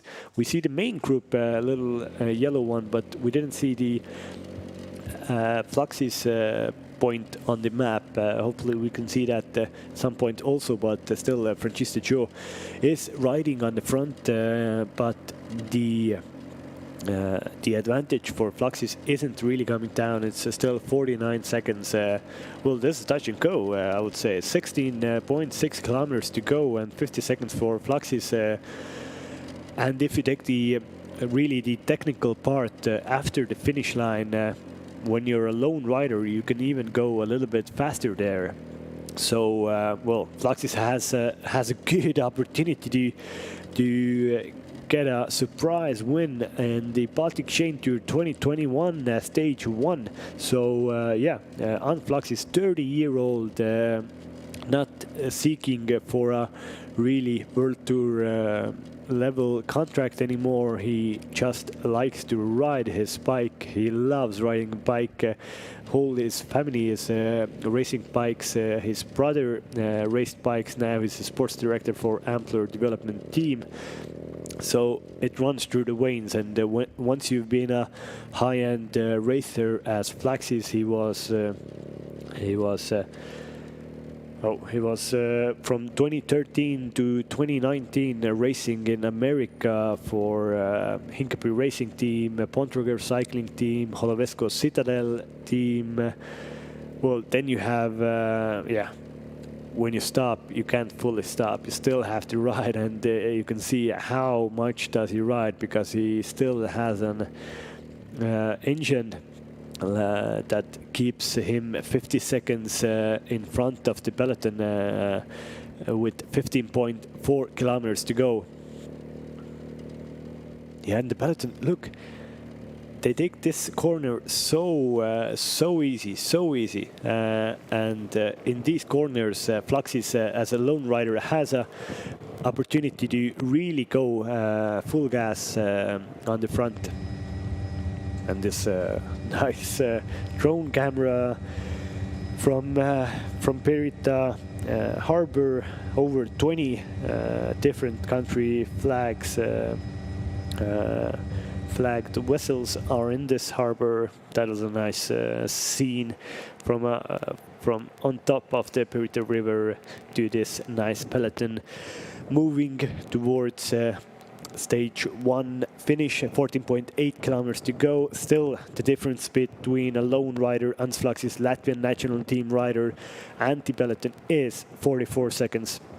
It's a substantial lead, but well, the FIST rule, or like the usually the rule is 1 minute for 10 kilometers is possible to bring back. So yeah, it's going to be a hard ask for the peloton to bring back a really good rider like Ants Flaksys, who is a good time trialist. He has some good rides in time trials. He was a very good young rider in 2011 when he was third in U23 Flanders. So that was a big ride by Flaksys, and he definitely thought, and all the other guys near him thought that, oh, he's going to be one of the best riders of Latvian cycling history.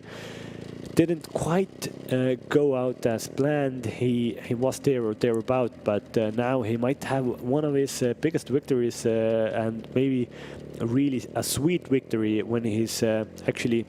He is not riding as a fully professional rider anymore, but still representing his country in the Baltic Chain Tour, and he might win it. And he might win it alone. This is a big thing for Flaksys now, where the peloton goes through this the technical part of the final circuit. And Flaksys is going smooth. It's you can see that he's going like full gas, but he's going smooth, and that is the main thing. You can't panic. You have to ride your own ride. You have to ride your own tempo, and just be really relaxed on the bike. He just takes this descent really nice. This is you have to just keep your own pace and just hope that the peloton can't come up to you, because when you panic, I don't know, when it few kilometers to go or a few kilometers further, the gap starts to come down. You don't have to, as a lone rider, you don't have to then go full gas. You still have to go with your tempo, because at the back of the peloton there usually always some hiccups going to be that one team has ended its working period at the front of the bunch. Then nobody else wants to come. There's a little looking about, and that's an opportunity for a lone rider like Flaksys at the front to get away. But the Francisco Joe are in full flight at the moment with their six-man team on the front of the bunch. They are dictating the tempo, and nobody else wants to ruin their party. And this peloton at the moment, but this might be a possibility for Flaksys again, because if only one team does work on the front, and we know that Francisco Joe was attacking in the middle part of the stage today, so maybe I think these guys legs aren't that fresh anymore. So there might be a case where those Francisco boys are even more tired than Flaksys at the moment. And here we see he's just riding his own gear, turning it around, really good cadence. Super. This is class riding by Flaksys. Yeah, Flaksys was last year in Baltic Chain Tour also. He was 22nd in the first stage of Baltic Chain Tour, which took the riders from Tallinn to Jõgeva. He was 22nd today. He could be 21 places better first. I think that would be a super ride by Flaksys. But who do we see else? Who's going to ride for the sprint in this peloton? Definitely, Hugo Page from Francisco Joe, 182 is a good sprinter. Then from the Latvian team, they don't have to do any work, and they have a really good sprinter, Maris Bogdanovic. In this race, he was third last year in stage 1. He wants to get on the podium again. So he's definitely a man to look at. He's 23 at the back at the moment. It's not a. It's yeah. He's just reserving his energy. I think nothing to be really fussed about. Then yeah, in from the Memel top team, Darius Chervus and Paulis Siskevicius, both really good sprinters. Then from Lithuanian national team, we haven't talked about them a lot. Valdas Siskevicius, he's the designated sprinter number 31. He's definitely the man that the Lithuanians are going to gather around. Yeah, from the Swedes, I think the best man would be. We have to see. The Swedish national champion has been really active today, and I think is going to be a good rider in the finish also. In Uno X, there is Tobias Agard Hansen, number 141. He's a good sprinter. Saint-Etienne has Estonian Siim Kiskonen today. He's on home roads, and the French team is definitely going to help Estonian on home grounds. And then, of course, Maszewski Polski, Michael Raim, Estonian national champion, one of the best sprinters in this race today. He is one of the favorites for today's win. Yeah, and then from Ampler development team, Antti Jussi Juntunen, Finn number 11. He's a good rider and a strong sprinter. Maybe he likes a bit of a harder finish, but he might bring a little surprise for Ampler development team. And of course, Estonian national team. It seems like they are putting their eggs in Norman Mahra's basket. He's riding on number 1, Norman Vahtra. He is the favorite for today's stage win. Rides for Israel Startup Nation in his home club, and he might bring the win to Estonia on Estonia's Re-Independence Day. And it seems though Ants Flux's party is over today. 8.7 kilometers to go, and the gap has come down to 13 seconds. Now the punch has really up the pace, and yeah, Fluxis doesn't have a chance anymore. And from here on, when Fluxis goes over the finish line, then next time that we are back here near the Pirita Velodrome, then we are going to know who is the winner of stage 1 of Baltic Chain Tour 2021.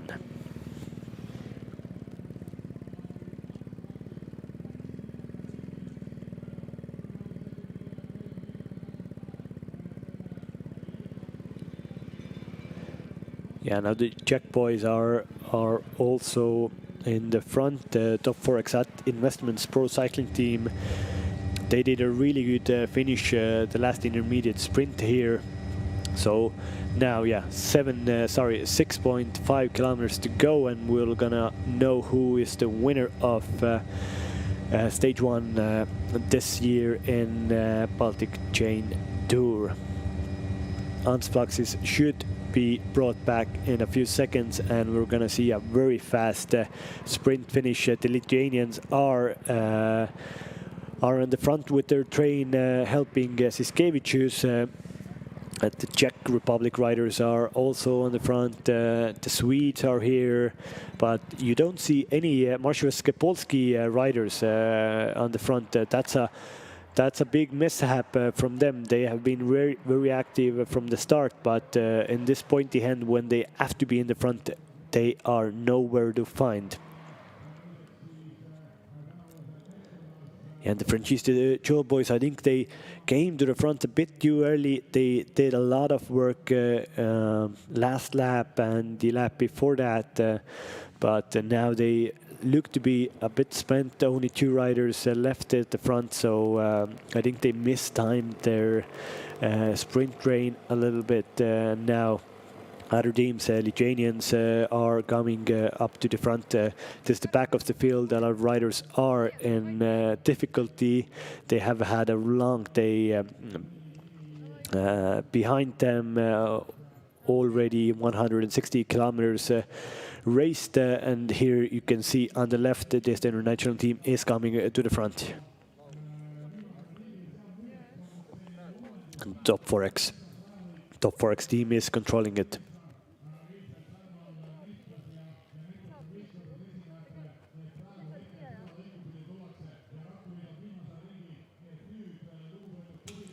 And yeah, the cyclists are on the last lap in this this race near Pirita. Top 4X team from Czech Republic is in full force in the head of the bunch. The Estonians, Lithuanians are following them, but you can see nowhere is found Mihkel Räim, the Estonian national champion, who should be one of the key sprinters in today's finish. And Uno X, we haven't talked about them in a while. They have really good experience. Uno X and always the Norwegians in younger categories, in juniors, in espoirs, they race really good together, and they do some nice spectacles in the races. And now Hans Flaxis is being brought back by the peloton. A really big chapeau to Flaxis. He did a nice ride, and it at some point it even looked that he might be the winner of stage one, but then the peloton upped the gas and they brought back Flaxis. But the Uno X Pro Cycling team is on the front. The Norwegians, you can see them with the yellow and red helmets and the kit. They are really nicely lined out on the front, and you can see Saint-Etienne rider Sim Kiskonen just on their wheel. Then the Czech train is on the right. Top 4X boys, Swedes are here. This is a drag race. This is a drag race for the last corner. For the last corner, left-hand corner, where you can have 300 meters to the finish line. When you do the last corner, it's the finish slightly turns right. So when you come out of the corner, you have to be on the right, but it's also you have to be aware of the other cyclists, because if you're fully on the right, then you might be boxed in and you can't go over the top of the rider in front of you. So it is a technical finish for sprinters, and you're gonna see some very nice finishing coverage here. And Andris Vozakans is bringing Maris Bogdanovic to the front. The Latvian team is now coming to the fore again. Hans Flaxis did a really good ride. As I said before, Andris Vozakans from the Latvian team, he is the tallest guy in the bunch, so best man to be in the front of you. And now Masha Skopolski,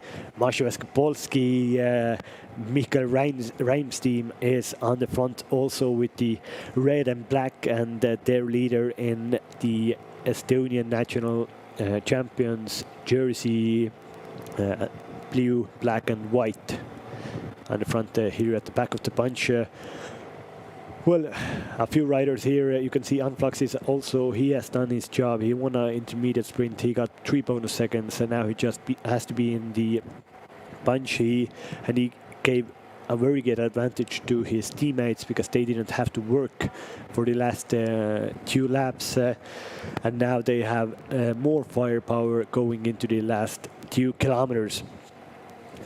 And now we have here, before this next left-hand turn, there was a little compression. It is a technical part. Hopefully everybody stays in front. You have to be on the left-hand side of the road to get through this this turn perfectly. Then it narrows up over the bridge, and then 300 meters from the finish line, there's another left-hand turn, and then you can see the finish line, the savior of the race, and everybody wants to be there first. We'll see. Is it going to be Norman Vatra? Is it going to be Mikael Räim, a Lithuanian, or a big Norwegian upset to everybody from Uno X? We'll see in 1.5 kilometers. Now you can see the riders just going to come across the Pirita River Bridge. The traffic has been closed perfectly, and the riders are going thick and fast to the finish straight. Let's see who's going to be crowned the champion of Baltic Chain Tour Stage 1. There's a lone rider going off the front at the moment. Who is that? Is he going to get a little advantage to the corner? It doesn't seem so. It seems to be red kit rider. Yeah, Masho Skopolski is bringing Mikael Räim. There's a really the Masho Skopolski rider almost brings down an Ampler development rider who is on the front. It's really hard to say, but it looks to be like Norman Vatra in third place, and the Swede is going to win this first stage in front of a Frenchista Joe rider, and it was Antti-Jussi Juntunen in top 5, also Norman Vatra in top 5, but it was a win to the Swedes. They did a really good race. The Swedish national champion did a proper race, but I'm not sure who was the first man across the line. We're gonna see in a second, but as you saw, the last turn was the most important thing. Pretty much the finish line was in the last turn. Masho Skopolski did a very good lead out, but before the turn, Mikael Räim's lead out wanted to change it over to Räim, and then he braked a little bit that Räim could come over the top of him, but that caused a little bit of a problem when Ampler team development rider went into the back of the lead out man. And that hindered Räim's possibility for a high place also.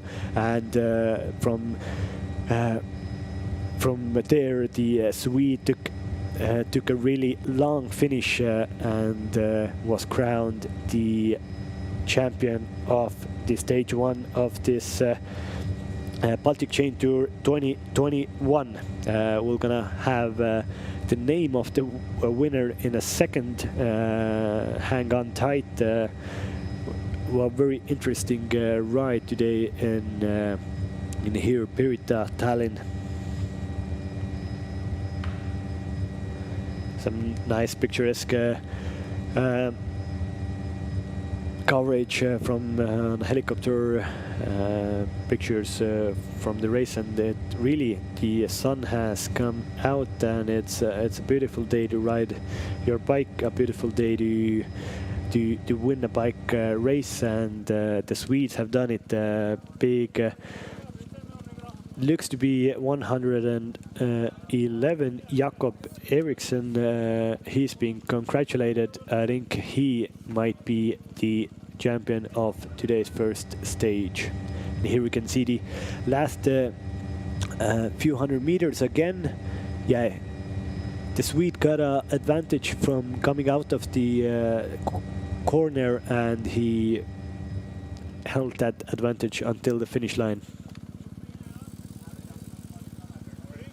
Well, they are very deserved victory from the Swedes. They did an active race, and they were at the front for pretty much the whole time. And when there was a really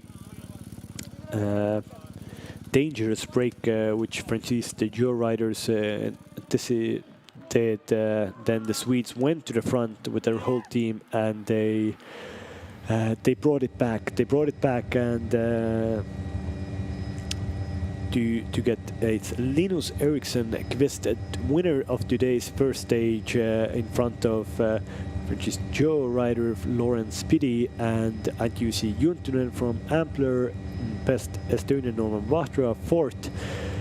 Oh, this was quite a race in this first stage of Baltic Chain Tour.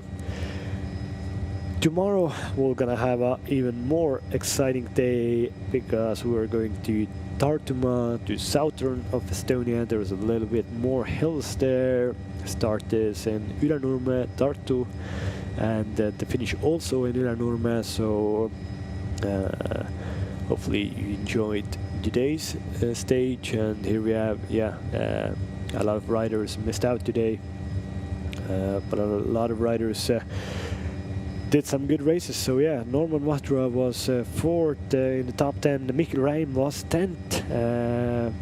9th, Martin Diata from Norway. Siim Kiskonen 8th. 7th, Maris Bogdanovic. Björn Bakker from Global Cycling Team was 5th. Norman Vahtra 4th. Finn from Ampler Development Team, Antti Jussi Jonathan Juntunen was 3rd. Lawrence Spitty from New Zealand from the Continental Team of Frenchies de Jour was 2nd. And the today's winner, a deserved winner, Swede Linus Eriksson Kvist from the Swedish national team. They did the race in 3 hours 26 minutes 44 seconds. Here you can see the final straight again. Really the last corner was crucial, and some took advantage of it, some couldn't. You see a lot of riders were coming faster in the last few meters, but they just missed the last turn.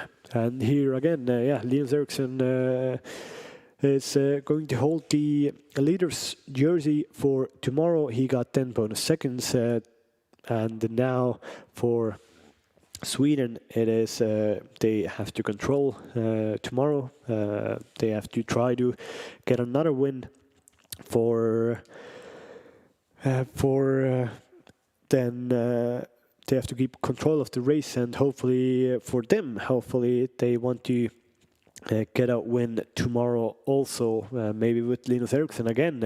He showed that he's in really good form, a really good sprinter, and tomorrow is all of the stages in this Baltic Chain Tour are favoring the sprinters. So I think we should have a very exciting day also tomorrow.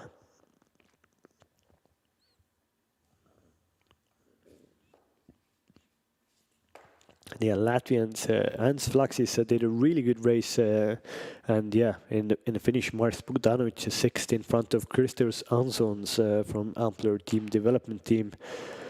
They did a tactically very good race, but as you see, Masiowski Polski, they were active, but they messed up the final corner, and Mikkel Reim was boxed out, and he couldn't do anything better than 10th place in the last finish line.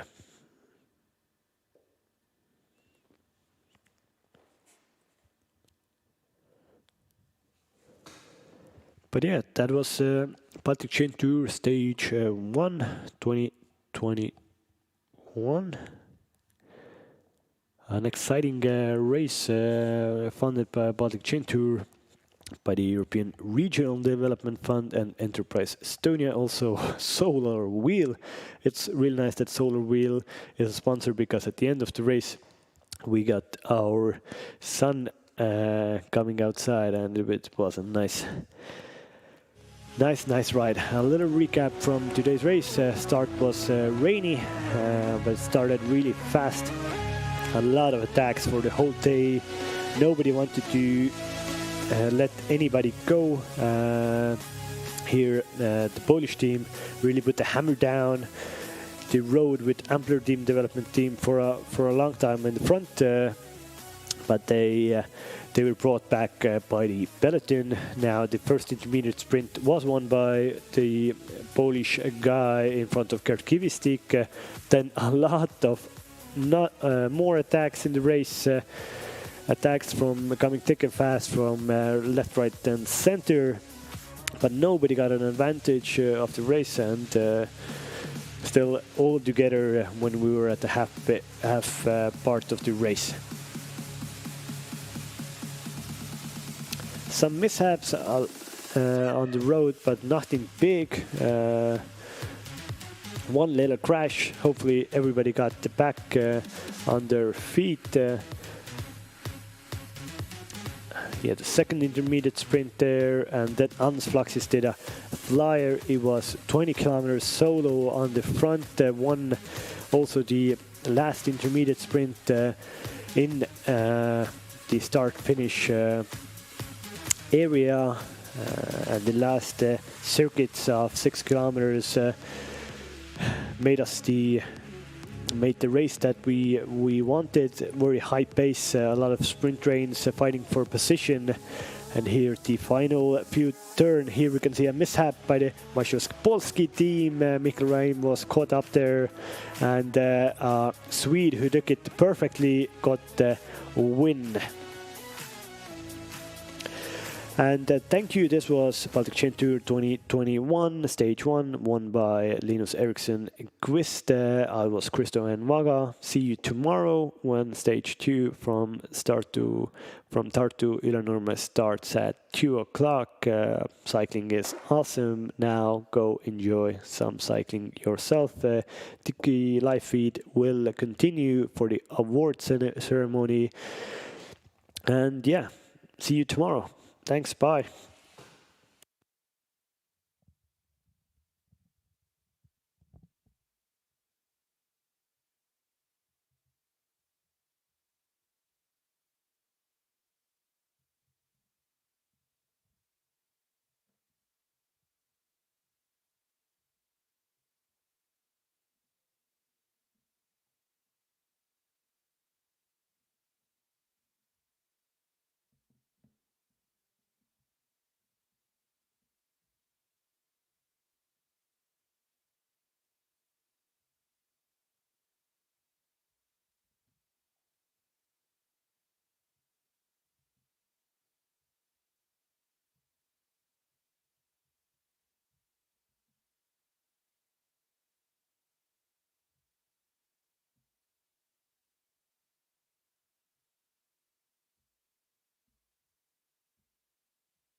Give me the mountains and bubbly streams, the flowers swaying in the summer breeze. Skoda. Simply clever.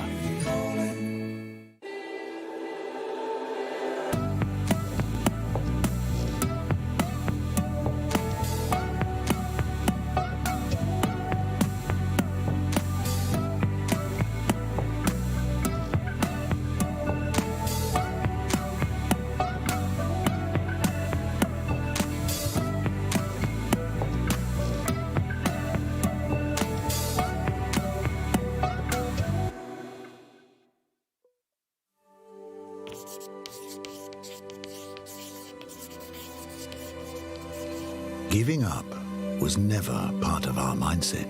Right from the beginning, challenges spurred our inventiveness. When Václav Klemens' complaint about an inferior bicycle was rejected, the young bookseller answered, "In that case, I'll produce my own bikes." He and his partner Václav Loren didn't stop there. Soon their inventiveness was tested once again, mastering the combustion engine. The Lauren and Clement motorcycles were followed by their first car, the Lauren and Clement Voiturette A. In 1925, the factory in Mlada Boleslav merged with Skoda from Pilsen and set off to conquer international markets by developing innovative cars that actually cared about the customer's needs. The existential threat of the world economic crisis only boosted the inventiveness of the company. While other car manufacturers disappeared, Skoda radically changed its product palette and offered cars which were more affordable for a broader audience. Since then, Skoda has been the biggest selling car brand in the Czech lands. It wasn't long before history set the next hurdle. The war was over, the challenges were not. But once again, our spirit of inventiveness proved stronger. From the 50s on, legendary cars were created. Finally, a new era began, and we started, what else? Tackling new challenges. 13th anniversary of re-independence. So we are free once again, and let's hope that for the long period. So, and we will start.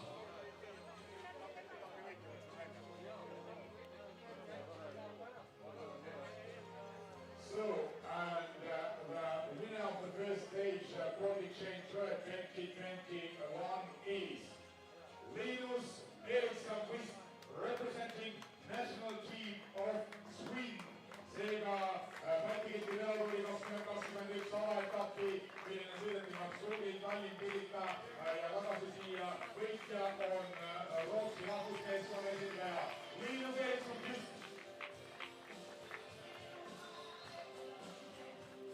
No more words, simply the best.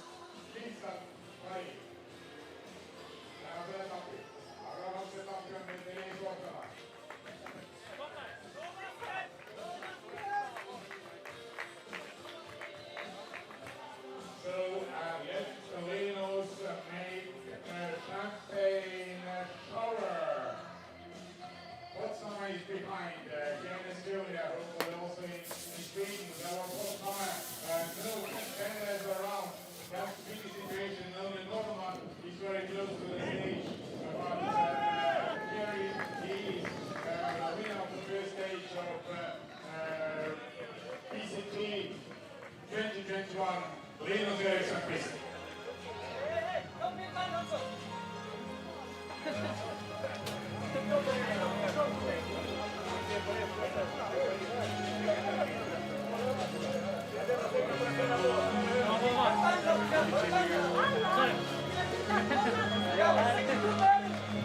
So, and next will be the yellow jersey qualification.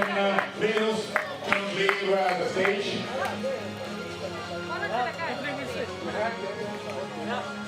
Okay. Come down.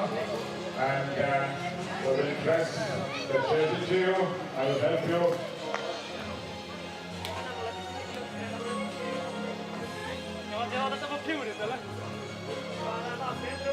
So, and the leader of BCG 2021 on the first stage is Linus Eriksson, please, representing national team of Sweden.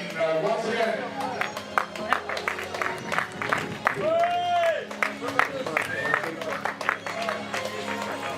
The second champagne. And with the nice flowers to Linus, and once again Linus has celebrated as their leading general classification after the first stage of the tour. Linus Eriksson, please, once again, Peter Sverige. We can say also another word for the first applause. Something like this. So, we'll continue with red jersey qualification and nothing new under the sun. So Linus, don't leave us because the red jersey qualification, you are also the winner, Linus Eriksson.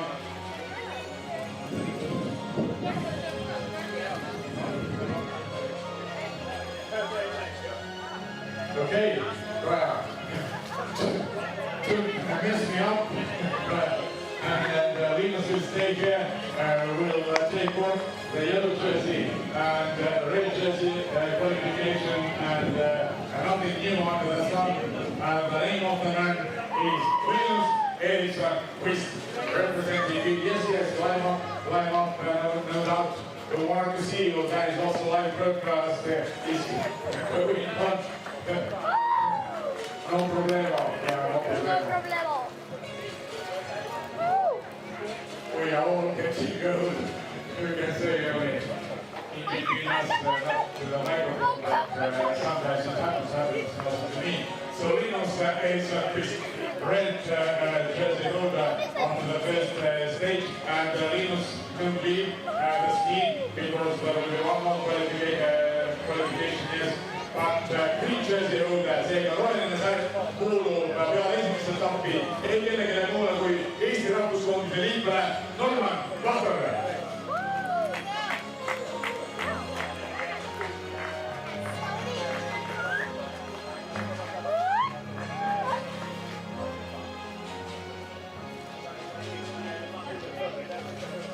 Peetriku Normaniga tegemist oma särkkonferentsiga.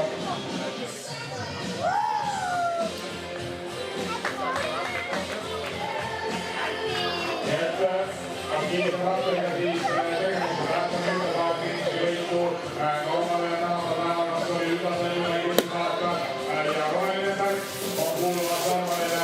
Ja Normal saab päris hästi tuleb tal välja, päris kaugele püsitseda Karl-Veini.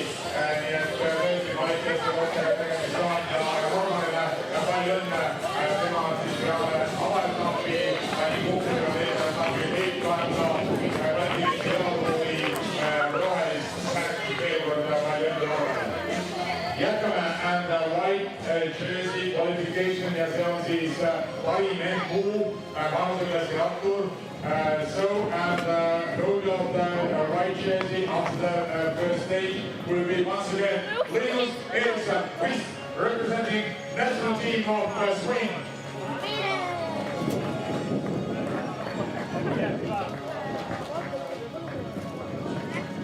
So, all those fees, they are sweeping all the award tables, all the jerseys, almost except the green jersey. But nothing to do. We are happy and proud with you. And this is the third photo champagne in the hand of the legal, so Linus still can come too many of us to think, but hopefully the teammates will help you. And once again, I remind that the tour and show will go on, and tomorrow you are facing the second stage. The start will be nearby the top two, and the finish in the same area. So once again, congratulations, GM winners and jersey holders after the first stage of Baltic 2021. And we will continue here with 18 memorial of Lauriaus GP competition. And the next start will take place already at 14:30 within 20 minutes from now. Seega peaks keskmine Lauri Ausi memoriaali juhist tulevad ja loodan, et olete siia võistluskeskusesse saabunud, et peaksime kaasa Baltiki velotuuri avaetapi parimate autasustamisele, kus tõsi, üks mees Linus Erikson vist puhastas peale terve auline laua, aga sellest pole hullu midagi. Lauri Ausi memoriaali raames jääb meelde laulkindlu järele ja tänasel päeval on ees ootamas meid kõige mitmed korraldad võidusõidud. Esimesena neist siis Lauri Ausi GP põhisõit, mille lähteajana kell 14:30. Siis on kavas meil sillusõidud kell 16:45 ja peresõit kell 17:00 ja harrastajate sõit kell pakkudes 17:30 või stardiaeg. Endal lähevad konspektid juba segamini, pean üle kontrollima. Igal juhul rattareede, siis nüüd tahtsin öelda nädalavahetus vabamane päev, aga täna on ju Eesti Vabariigis vabapäev, on püha, on Eesti Vabariigi 30.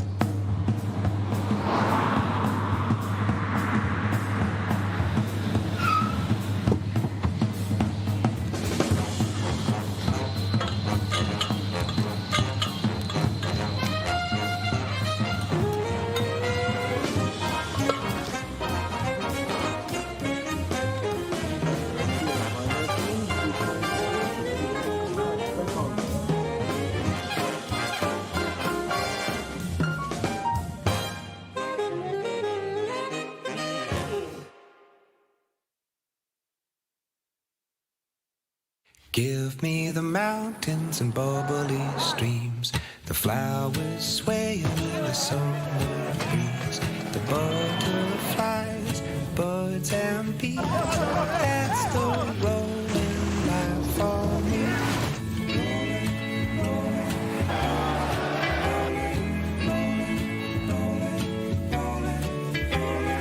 That's the rolling Skoda. life for Simply clever. me. In the northeast corner of Europe lies a country you may have never heard of. Yet you've been here before, whenever you've closed your eyes, and envisioned the perfect city as you listened to fairy tales, or escaped to a secret getaway where no one could find you, or dreamt about a magical stroll through a winter wonderland. And then there are things you probably didn't quite imagine, like driving to the nearest island across a frozen sea, or singing with close to 10% of the population, or diving into a former Soviet prison, or wandering through what was once the largest factory in Imperial Russia. Estonia is a fascinating hybrid of Eastern Europe and Scandinavia. Locals enjoy the world's most advanced digital society and yet are closely tied to nature. It's a place where you can pick superfoods from fields of dandelions, enjoy the finest Nordic gastronomy among the wilderness, canoe across flooded meadows, and purify the body and soul in a smoke sauna. We know it's not your average bucket list destination, but we promise it's one you'll never forget once you've been here.